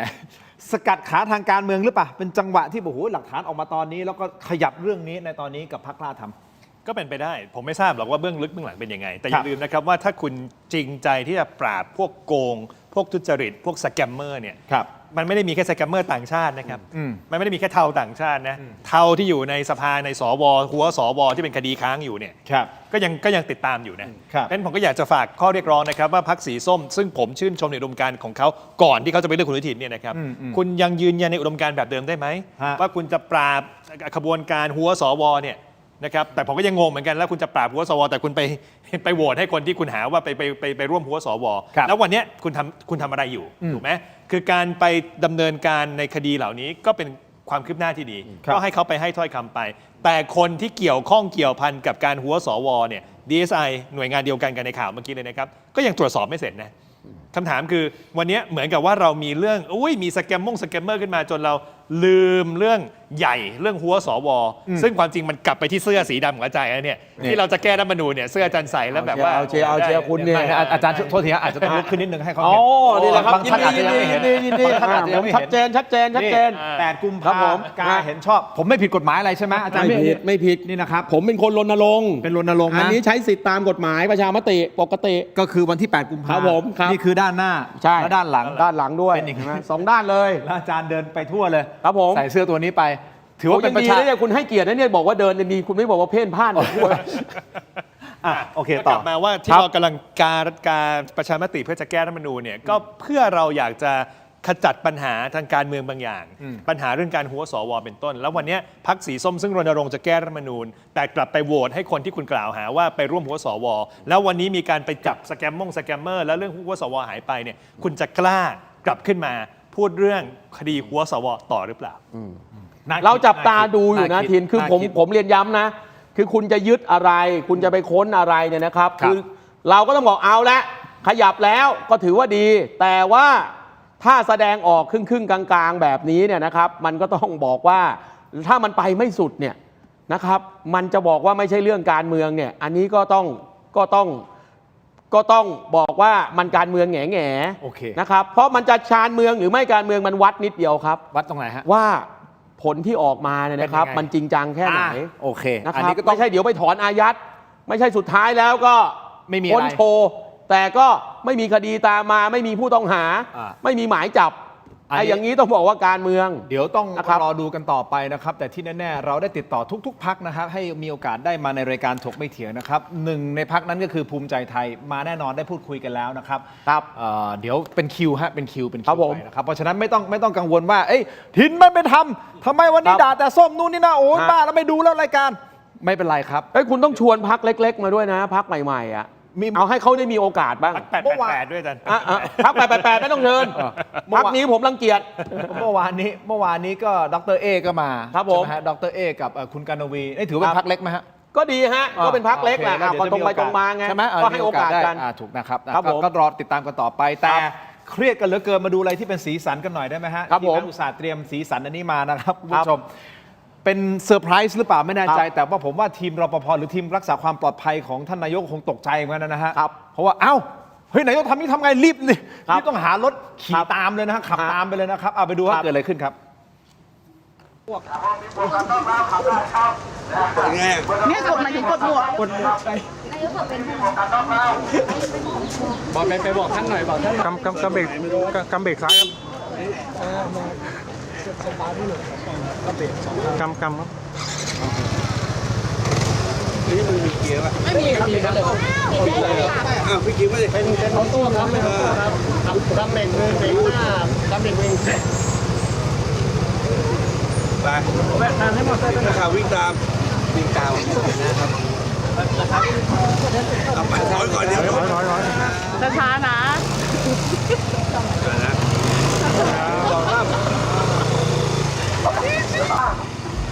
ตอนนี้นายกมาเองนะครับตอนนี้จอดรอนะครับทีมงานข้างหลังนี่วิ่งตามนะครับนายกจอดรอทีมงานข้างหลังนี่วิ่งตามนะครับในขณะนี้นะครับนายกปรีนะครับนาทีเจริญกูลนะครับก็รีบมอเตอร์ไซค์นะครับเพื่อที่จะไปพบพี่น้องนะครับที่บ่อสามนะครับบ่อสามรอนานแล้วรอนานแล้ว นี่นะฮะเป็นภาพที่เกิดขึ้นย่านห้วยขวางดินแดงตรงนี้นะคุณผู้ชมครับ คุณเอกนัทพร้อมพันธ์ซ้อนท้ายนะครับและดูหมวกของคุณเอกนัทครับฟูลเฟสเต็มใบเต็มใบกลัวไม่แน่ใจว่ากลัวหรือเปล่านะซ้อนท้าย ของท่านนายกเนี่ยสายรัดคางยังไม่คาดเลย ก็ไม่แน่ใจนะฮะ ครับผม อันนี้ ครับผม อันตรายนิดนึงแหละถ้า อันนี้เขาเรียกว่าใส่หมวกกันน็อกแบบเลี่ยงกฎหมายนะครับอ้าว เอา วัยรุ่นเยอะแยะไปนะครับใส่หมวกกันน็อกแบบนี้นะครับก็คือไม่ได้เน้นเรื่องความปลอดภัยไง ปกติท่าน แต่ นาย เน้ ก นเรื่องว่า ปกติขับเครื่องบิน ตำรวจ ขับเครื่องบิน ปก ไม่ ติ ได้ ขั ใส่ บเครื่องบิน แต่ผมจะบอกท่านนายกนะ อันนี้ด้วยความเป็นห่วงใย ครับว่า คือผมไม่ทราบว่าท่านมีใบขับขี่มอไซค์หรือเปล่านะฮะเพราะว่ากฎหมายเนี่ยเขาไม่ได้ละเว้นนะครับท่านขี่มอไซค์ในที่สาธารณะ เพราะนั้นแล้วครับผมคิดว่าสิ่งที่จะเกิดขึ้นจากเรื่องนี้นะครับอันนี้เรียนแนะนำทีมงานท่านนายกนะรีบให้สน.ตรงนั้นเนี่ยส่งใบสั่งนะครับมาที่ทำเนียบรัฐบาลเอาอันนี้จริงๆเอาทุกแล้วท่านนายกไม่มีข้อไปเสียค่าปรับนะครับอันนี้แนะนำผ่านรายการถกไม่เถียงตรงไปตรงมานะครับแต่ถ้าเรื่องนี้นะครับตำรวจไม่ออกใบสั่งท่านนายกไม่ไปเสียค่าปรับมันจะมีปัญหาทางการเมืองถูกพูดได้เลยว่าอ้าวเฮ้ยอย่างนี้เนี่ยกฎหมายเนี่ยมันก็เลือกปฏิบัติในการบังคับใช้ของจริงสิโอเคนะครับอย่าไปเปรียบเทียบว่าเฮ้ยแม้สมัยนายใหญ่ขี่ที่อาจสามารถไม่ใส่หมวกกันน็อกด้วยซ้ำไปผมจะบอกว่าไอ้ตัวอย่างที่มันไม่ดีเนี่ยเราควรทำตามหรือเปล่าวันนี้เนี่ยเหตุการณ์มันล่วงเลยจากนายใหญ่ขี่มอเตอร์ไซค์มา20 กว่าปีแล้วท่านนายกครับทำตัวให้มันเป็นแบบอย่างกับประชาชนเลยตำรวจวันนี้ถูกวิพากษ์วิจารณ์มากใช่ไหมไอ้เรื่องคดีความต่างๆที่ตีกันอยู่เนี่ยวันนี้เนี่ยถามสำนักงานตำรวจแห่งชาติเนี่ยจะออกใบสั่งนะครับไปให้ท่านนายกมาเสียค่าปรับกี่โมงเพราะผมไม่รู้ว่าท่านนายกมีใบขับขี่หรือเปล่าถ้าท่านนายกมีใบขับขี่แล้วไปอันนี้คือแต่ถ้าไม่มีใบขับขี่ก็ต้องบังคับใช้กฎหมายครับเพราะถนนที่ท่านขับรถเนี่ยคือถนนหลวงครับและสุดท้ายยังไงฮะบรรดานักร้องอย่าลืมไปร้องศาลรัฐธรรมนูญด้วยเอาแบบผิดจริยธรรมหรือเปล่าเป็นนายกรัฐมนตรีของประเทศแล้วใส่หมวกกันน็อกไม่ถูกต้องขับรถไม่มีใบขับขี่เนี่ยผมแซวเล่นนะมึงไม่ต้องไปร้องกันนะแต่พวกบ้าจี้ไปร้องเนี่ยก็คงจะร้องกันไปเรื่อยๆนะครับเพราะคนที่ไปร้องตอนนั้นร้องเพื่อจะล้มพรรคส้มพรรคแดงนี่แหละมันก็เป็นกฎหมายจราจรก็ว่ากันไปดูสิเนี่ยเห็นไหมฮะโอเคนี่กำลังจะโชว์อยู่พอดีคือเรื่องแบบนี้มันไม่ได้นะทินคือจะมาเปรียบเทียบแค่ว่าสมัยนายใหญ่ก็ขี่ผมก็บอกว่าตกลงเนี่ยเราจะเอาตัวอย่างที่ดีหรือตัวอย่างที่มันไม่ดี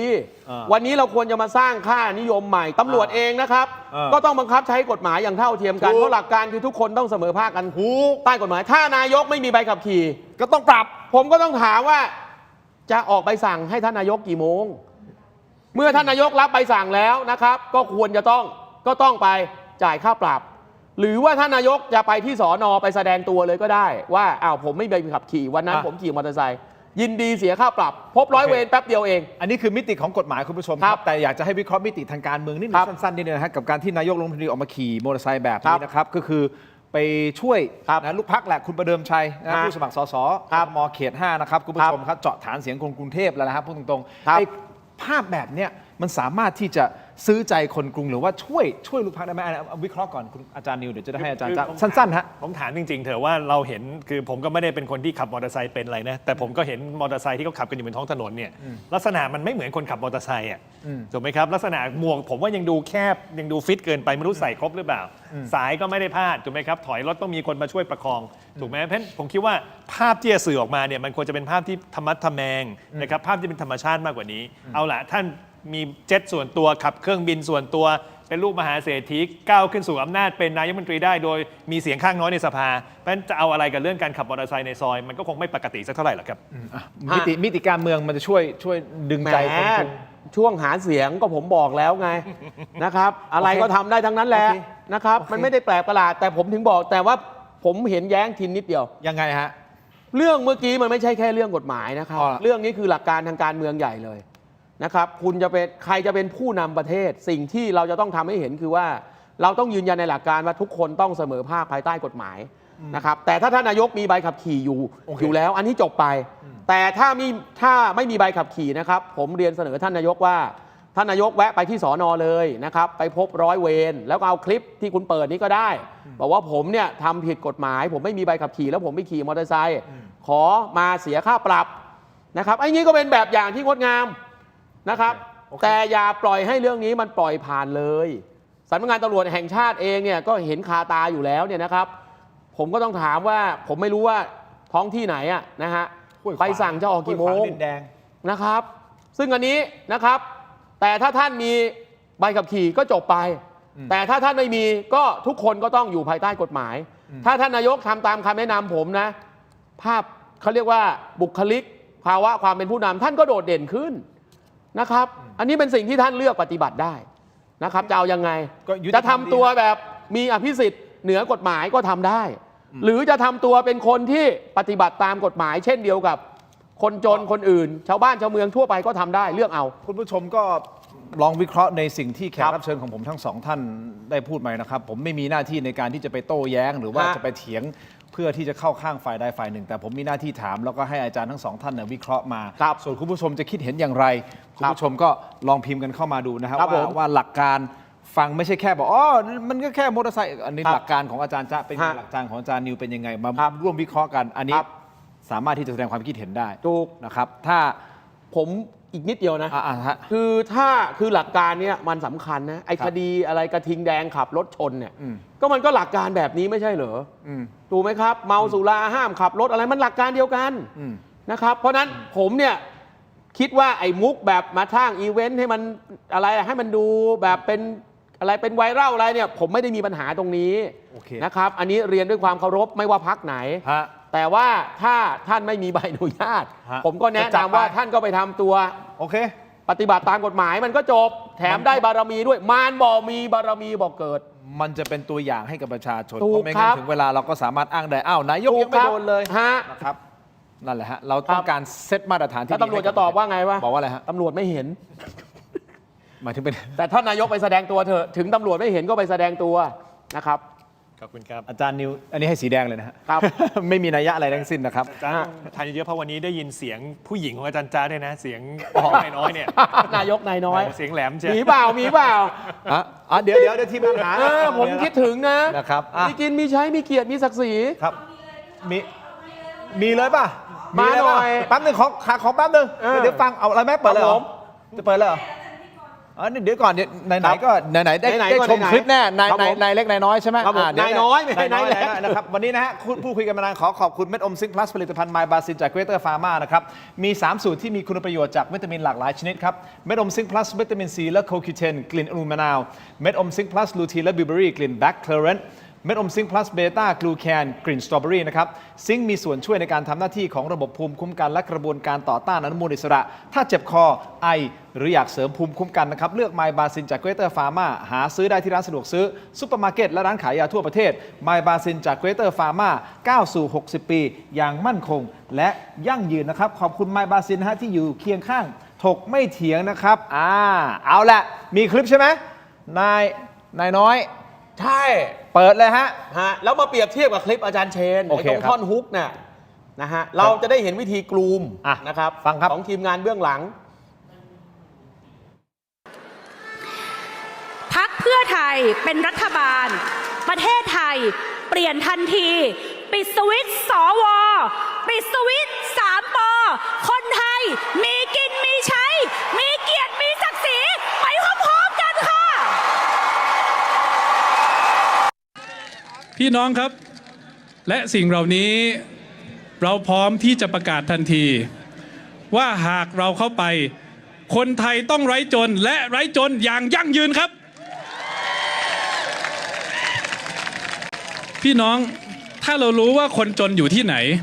เรารู้ว่าเขาจนเพราะอะไรเรารู้ว่าเขาเจ็บป่วยอยู่ที่ไหนเรารู้ว่าเขาติดเตียงอยู่ที่ไหน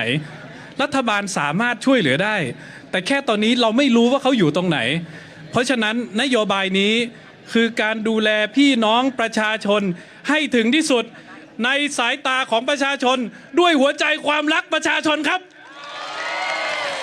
ไม่มีสิ่งอื่นใดแอบแฝงครับพรรคเพื่อไทยหัวใจคือประชาชนครับพี่น้องครับวันที่8 กุมภาพันธ์หลายคนอาจจะมองว่าเป็นวันเลือกตั้งแต่สำหรับพวกเรามันคือวันแห่งความหวังวันที่จะเปลี่ยนประเทศไทยวันที่จะยกเครื่องประเทศไทยไปตลอดกาลยกเครื่องประเทศไทยเพื่อไทยทำได้เลือกทั้งคนทั้งพรรคครับขอบคุณครับนี่เห็นไหมให้เห็นความก็เหมือนโทนดนตรีใช่ไหมค็อกเทลก็อย่างหนึ่งพี่ป้อมพี่โต๊ะก็อย่างหนึ่งโอเคใช่ไหมครับเกสโนวาก็อย่างหนึ่งคุณจะวงไหนอีกบอกมาเลยนะพานิชอินทรเทพแล้วเอาไม่ต้องขนาดเทพเสียงขยี้ฟองเบียร์เอาอินคาได้ไหมสักดาอินคาโอ้โหนะฮะเกมนี้อะไรคุณ FC สิแน่นอนไม่ผมแค่บอกว่าทุกพรรคมันจะมีโทนนะครับมันจะมี DNA แบบนี้เท่านั้นเองแต่ที่แน่ๆคุณผู้ชมมีท่านหนึ่งบอกว่าทินเลือกเบอร์49ครับเบอร์ไหนวะ49 บาทฟ้าสีฟ้าตาหารคู่อันแน่โอ้โหเห็นนี่ไงเห็นขึ้นเลข49ตรงฉากทาง นึกว่ากาเห็นชอบ ต่อกันเลยนะครับคุณผู้ชมครับนี่ฮะยาดมสมุนไพรของดีนะครับจากอ้วยอันโอสถ ขอบคุณครับ ขอบคุณครับนี่ฮะยาดมสมุนไพรตามังกรทองนะครับบรรเทาการวิงเวียนศีรษะหอมเย็นชื่นใจจากอ้วยอันโอสถนะครับอันนี้คือสูตรดั้งเดิมและกระปุกสีฟ้าฉลากสีเหลืองนี่นะครับแต่ยังมีอีกสูตรหนึ่งครับสูตรดอกไม้หอมที่ได้รับรางวัล Premium Herbal Products นะผลิตภัณฑ์สมุนไพรคุณภาพจากกรมการแพทย์แผนไทยและการแพทย์ทางเลือกบรรเทาการวิงเวียนศีรษะหอมเย็นชื่นใจจากอ้วยอันโอสถนะฮะขอบคุณมากๆเลยนะครับอ้วยอันโอสถที่อยู่เคียงข้างถกไม่เถียงนะครับนี่ฮะมังกรทองนะฮะจิงหลงเปี้ยวนะฮะขอบคุณมากๆนะครับต่อกันที่ Seagull Electric นะครับเป็นเครื่องใช้ไฟฟ้าขนาดเล็กคุณผู้ชมครับใช้งานง่ายใน 3 ขั้นตอนทำได้หลากหลายเมนูเลยนะครับเครื่องทำน้ำเต้าหู้ Easy Life ครับมาพร้อม8โปรแกรมอัตโนมัติเพื่อเครื่องดื่มธัญพืชสดใหม่สะอาดเข้มข้นในแบบคุณนะฮะ Seagull Electric เครื่องใช้ไฟฟ้าขนาดเล็กที่ตอบโจทย์ทุกการใช้งาน Seagull Electric ขอบคุณมากๆเลยนะครับแต่เรามีนี่ฮะเครื่องบดสับอาหารแบบไร้สายจาก Seagull Electric นะฮะให้กับแขกรับเชิญของเราทั้งสองท่านนี่นะครับ วันนี้เราจะเอาอะไรใส่เข้าไปดีอาจารย์ เครื่องบดสับ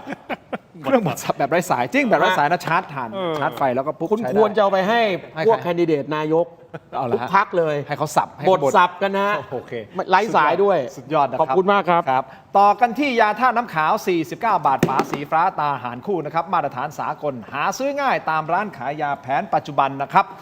อันนี้คือของดีฮะราคา 49 บาทเข้าถึงง่ายจาก HK Pharmaceutical นะครับยาธาตุน้ำขาว 49 บาทฝาสีฟ้าตราหารคู่นะครับแก้ท้องอืดท้องเฟ้อรักษาลำไส้อักเสบฆ่าเชื้อโรคในลำไส้ยาธาตุน้ำขาวนะฮะ 49 บาทฝาสีฟ้าแบบนี้ตราหารคู่นะครับมาตรฐานสากลขอบคุณมากๆเลยนะครับที่อยู่เคียงข้างถกไม่เถียงของเรานะครับอาจารย์ฮะอาจารย์นิวนะครับอาจารย์จ๊ะนะครับรับไปคนละ2 ขวดของดีฮะ นี่คุณแบกสีฟ้าเหรอ ไม่ได้แบก ก็นี้ไงห่านคู่สีฟ้านี่ไง โอ้มันฝาสีฟ้าไม่ได้แบกพักไม่ได้มีได้โอ้โหถ้าไม่งั้นผมมาหลากสีเลยนะผมเป็นสีรุ้งแล้วเนี่ย เมื่อกี้อะไรนิวแบกแดงจ๊ะแบกน้ำเงิน ผมก็บอกว่าทินแบกฟ้าคือยาสีฟ้า ขอขอบคุณนะครับผู้สนับสนุนครับสนับสนุนโดยผงชูรสนะฮะรสหนึ่งครับมีให้เลือกหลากหลายรสชาตินะฮะปรุงอร่อยแน่รสหนึ่งนะครับไม่ว่าจะเป็นรสไก่รสหมูรสเนื้อนะครับต้มผัดแกงทอดยำหอมอร่อยได้ทันใจต้องรสหนึ่งNo. 1ปรุงอร่อยแน่รสหนึ่งครับหาซื้อได้แล้ววันนี้ที่ Shopee Lazada TikTok และ Gourmet Market นะรวมถึง Foodland และซุปเปอร์มาร์เก็ตทั่วไปครับปรุงอร่อยแน่รสหนึ่งนะครับของดีฮะขอบคุณมากๆเลยนะครับรสหนึ่งนะฮะที่อยู่เคียงข้างถกไม่เถียงนะครับของดีแบบนี้เรามีมอบให้กับทั้ง2ท่านนะฮะท่านนี่นะครับขอบคุณมากครับ อันนี้หลากสีจริง อันนี้ของหลากสีของดีของดี อันนี้แบกหลากสีเลย นะฮะต่อกันที่ใครกำลังมองหาบ้านหรือคอนโดนะครับแนะนำแอปบ้านโหลดตอนนี้แหละฮะแอปบ้านบายแจมนะครับเป็นแอปค้นหาอสังหาจากเครือ J-Mart Group นะครับมีทรัพย์ให้เลือกกว่า 5,000 รายการทั้งบ้านทั้งคอนโดทำเลดีลดสูงสุดถึง 15% ใช้ง่ายมากนะครับแอปนี้ค้นหาตามงบและทำเลได้ทันทีเลยนะครับและสามารถที่จะนัดดูทรัพย์ผ่านแอปได้ฟรีครับใครที่กำลังหาบ้านดีทำเลโดนราคาถูกโหลดแอปบ้านแอปบ้านติดเครื่องไว้ได้เลยนะครับอันนี้คือจากเครือ J-Mart Group นะครับขอบคุณมากๆเลยนะครับตอนแรกฟังก็ตกใจนึกว่าจะได้บ้านด้วยวันนี้ บอกมีบ้านไหม มีฮะแอปบ้านได้เลยโหลดได้เลยนะตอนนี้นะคุณผู้ชมครับต่อกันที่นี่ฮะนวัตกรรมใหม่นะครับคุณผู้ชมครับ BrainTech Tri Screen นะครับเป็นจอเสริมสุดล้ำที่สามารถทำงานพร้อมกันได้ถึง4หน้าจอในเวลาเดียวกันนะครับด้วยความคมชัดระดับ Full HD และการเชื่อมต่อที่ง่ายสุดๆครับเพียงเสียบสาย USB Type C ก็พร้อมใช้งานได้ทันทีนะครับน้ำหนักเบาด้วยพกพาสะดวกนะครับกดเข้าไปที่หน้า Facebook Tero Digital นะฮะ Facebook Tero Digital นะครับอย่าพลาดตอนสั่งซื้อมี 2 ขนาดให้เลือกด้วยกันนะ14 นิ้วกับ16 นิ้วนะครับที่โชว์อยู่ในรายการตอนนี้คือ14 นิ้วใส่โค้ด Let's Play AI Let's Play AI นะครับรับส่วนลดทันที 2,000 บาทได้เลยนะครับขอบคุณมากๆนะครับต่อกันอีกนิดนึงฮะคุณผู้ชมครับของดีเราเป็นรายการครับของเยอะมากในรายการ แล้วผมจะห่อไปยังไงวะเนี่ยอาจารย์ไม่ต้องห่วงครับเดี๋ยวเรามีบริการใส่ถุงให้ฮะโอ้โหของกระเป๋าเดินทางด้วยกระเป๋าเดินทางนี่นะฮะคุณผู้ชมครับของดีครับอันนี้ นะจากบริษัทสะดวกสะอาดปลอดภัยจำกัดคือผู้ผลิตผงซักฟอกแบรนด์ไทยแท้ที่อยู่เบื้องหลังสินค้าคุณภาพในร้านค้าชั้นนำมากมายไม่ว่าจะเป็นแบรนด์คุ้มค่าแบรนด์ Clean Action ของ 7-Eleven และ Lotus นะฮะยังมีแบรนด์แชมป์ของ CJ Express นะครับแบรนด์ Clean D ของ Big C นะครับและยังมีก้อนดับกลิ่นโถปัสสาวะชายชื่อว่า Apps ดีไซน์สวยห้องน้ำหอมนะครับถ้าท่านสนใจสั่งซื้อหรืออยากผลิตผงซักฟอกในแบรนด์ของตัวเองติดต่อได้ทุกช่องทางที่ชื่อว่า Thai Detergent Thai Detergent Thai Detergent นะฮะนี่คือช่องทางในการติดต่อนะครับสั่งซื้อได้ครับหรือจะผลิตแบรนด์ของตัวเองก็ทำได้นะครับผงซักฟอกอันนี้คือเป็นของดีที่อยู่ในห้างนะครับร้านค้าชั้นนำมากมายนะครับ Thai Detergent ขอบคุณมากๆเลยนะครับส่วนอีกผลิตภัณฑ์หนึ่งผมขายแบรนด์นี้มาหลายปีนะฮะคุณผู้ชมครับเป็นแบรนด์ของผมเองคือชนอโรมาทิกนะฮะมีกว่า50 SKU นะครับแต่วันนี้ที่จะนำเสนอคือ1ใน50ผลิตภัณฑ์ที่ผมมีนะครับเป็นครีมทามือจากน้ำมันหอมระเหยแท้คุณผู้ชมครับให้คุณพิมพ์คำว่า CHOL ครีมทามือก็เจอเลยนะครับไม่ว่าจะเป็น Shopee Lazada รวมถึง TikTok Facebook นะครับอันนี้ฮะมือพังซ่อมได้ซ่อมแซมฟื้นฟูลดริ้วรอยครับเพราะไม่มีสารสกัดจากธรรมชาติแท้ๆธรรมชาติแท้ๆนะครับไม่มี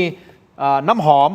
ที่มาจากสังเคราะห์นะฮะเป็นธรรมชาติแท้ๆเป็นน้ำมันหอมระเหยเป็นสูตรน้ำมันหอมระเหยที่เราผสมกับครีมทามือไม่เหนียวเหนอะหนักครับไม่เหนียวเหนอะหนักจริงๆฮะและเป็นผลิตภัณฑ์ที่ชาวต่างชาติยอมรับเพราะว่าอะไรฮะเพราะว่าผมขายในศูนย์การค้าชั้นนำของประเทศไทยนะครับไอคอนสยามผมมีร้านอยู่เซ็นทรัลเวิลด์ผมมีร้านอยู่เอ็มควอเทียผมมีร้านอยู่คิงพาวเวอร์ผมมีร้านอยู่ครับและชาวต่างชาติเป็นลูกค้าส่วนใหญ่ของผมจีนยุโรปนะฮะอเมริกา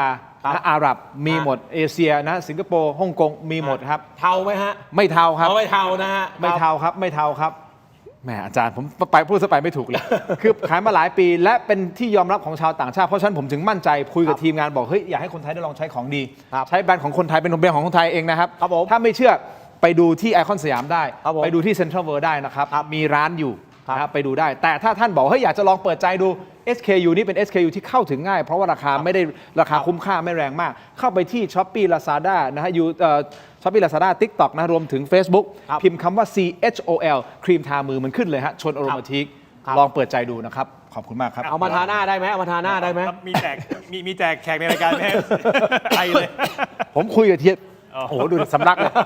คุยกับทีมการตลาดไปแล้วครับคุยกับทีมการตลาดมาแล้วเดี๋ยวปีนี้จะรุกนะครับแล้วเดี๋ยวโอกาสหน้ากลับมานะน่าจะมีของติดไม้ติดมือกลับไปลองใช้ผมเอาไปทาหน้าแล้วหน้าผมดีขึ้นเนี่ยทีมคุณจะขายดีกว่านี้อาจารย์สำหรับอาจารย์สำหรับหน้าผมยังมีผลิตภัณฑ์หนึ่งของผมฮะ SN24 มีด้วยครีมกันแดดฮะโอ้โหตอบโจทย์ผมไฮบริดซันสกรีนฮะจริงๆลองดูฮะเป็นไฮบริดซันสกรีนนะครับอันนี้เนื้อครีมบางเบาฮะอันนี้โปรโมทอีกสินค้าหนึ่งไปในตัวเลยเข้าไปที่ Shopee เหมือนกันพิมพ์คำว่า SN 24 ไปเจอแน่นอนฮะเป็นหนึ่งในสินค้าขายดีของผมเช่นเดียวกันลองเข้าไปดูนะครับ SN 24ลบหน้าย่นนะครับเอาเดี๋ยวพิสูจน์หน้าผมนี่แหละมันลดริ้วรอยแล้วมันช่วยมันมีสารสกัดที่มันช่วยได้นะครับคุณผู้ชมเพื่อไทยเก่งที่สุดนี่ฮะมีคนคอมเมนต์เข้ามาหลากหลายครับไม่ติดแล้วไม่ว่าเลยนะไม่มีปัญหาเลยครับก็เสียงแหลมของอาจารย์จ้าทำให้เราได้ดูคลิปของเพื่อไทยทั้ง2คลิปแบบส่งส้นเท้ามาให้ผมก็ไม่เป็นไรยินดีนะครับเอางี้ถ้าใครเห็นด้วยกับอาจารย์จ้าส่งส้นเท้ามาส่งมาเลยถ้าใครไม่เห็นด้วยกดหัวใจมาใช่ต้องกดอะไรเนี่ยผมไม่แน่ใจกดส้นเท้ามาเลยทีมงานฮะผมขาดตกอะไรอีกบ้างฮะข้อ 11เอางั้นเหรอเราเปิดไปแล้วไม่ใช่เหรอเป็นคลิปรวมใช่ไหมครับคลิปรวมอยากให้คุณผู้ชมได้ดูคลิปนี้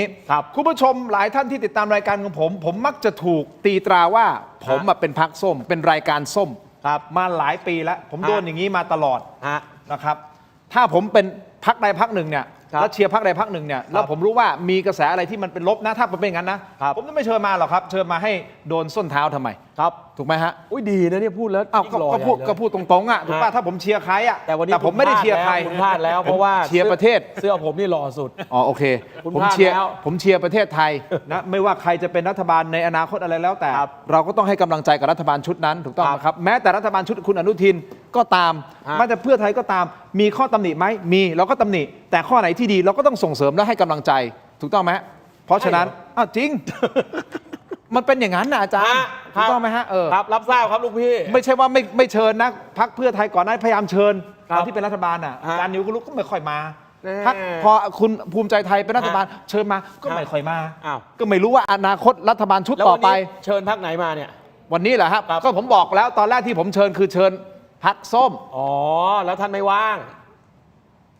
ก็จะพูดอย่างนั้นก็ได้ ฮะโดน แต่ เท ว่า เอาพูดกันตรงไปตรงมา โดนอะไรนะ โดนเทภา ข ษา อบคุณ วัยรุ่น ฮะอาจารย์พูดให้ผมนะฮะขอบคุณมากนะฮะเอาอย่างนี้ไปดูคลิปนี้ครับเป็นการรวมคลิปใช่ไหมทีมงานเป็นการรวมคลิปกับเหตุการณ์ที่เกิดขึ้นกับพรรคประชาชนดูครับ สภามึงทำงานหรือเปล่าถูกไหมประชาชนเดือดร้อนน้ำท่วมมึงไปดูไหมก็ไม่เป็นไรคุณพี่ไม่เป็นไรคุณจะแก้เฉพาะนี่ใจเย็นๆอย่าทำร้ายร่างกายจะฟังไหมคะจะฟังไหมไม่ฟังแล้วก็มาด่าอย่างเดียวไม่เป็นไร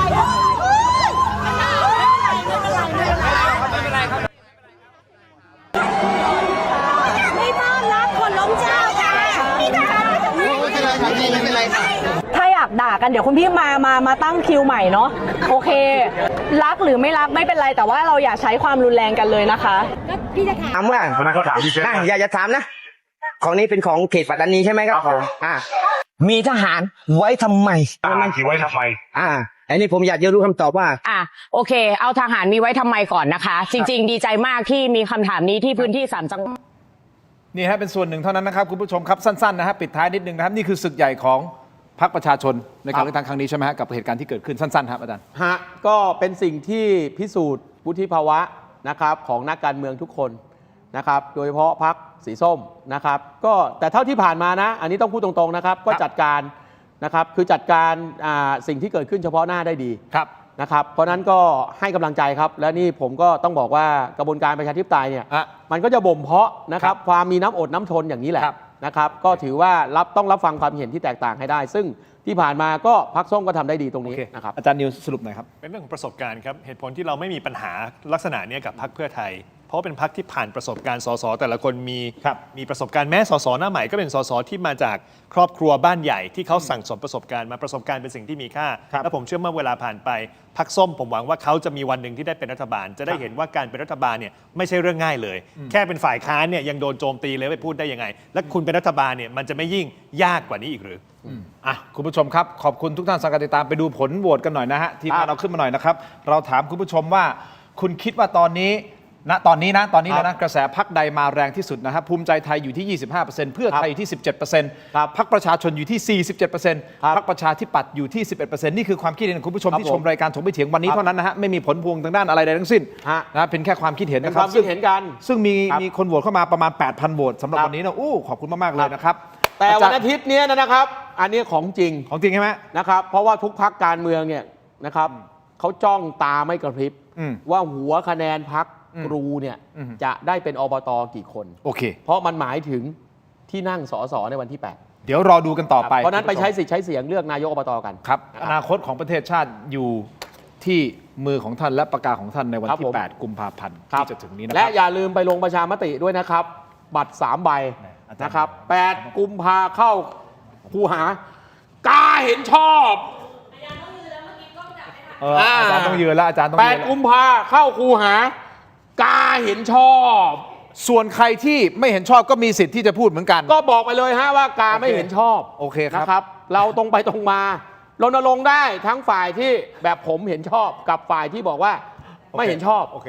อาจารย์นิวจะมีอะไรเสริมไหมก่อนเดี๋ยวหาว่าผมไม่ให้อาจารย์นิวพูดอะไรเลยก่อนปิดเดี๋ยวผมต้องไปหาเสื้อบ้างแล้ววันนี้ขอบคุณอาจารย์ทั้งสองท่านมากครับสวัสดีครับขอบคุณคุณผู้ชมสำหรับการติดตามนะครับทั้งหมดนี้คือถกไม่เถียงลาไปก่อนครับสวัสดีครับ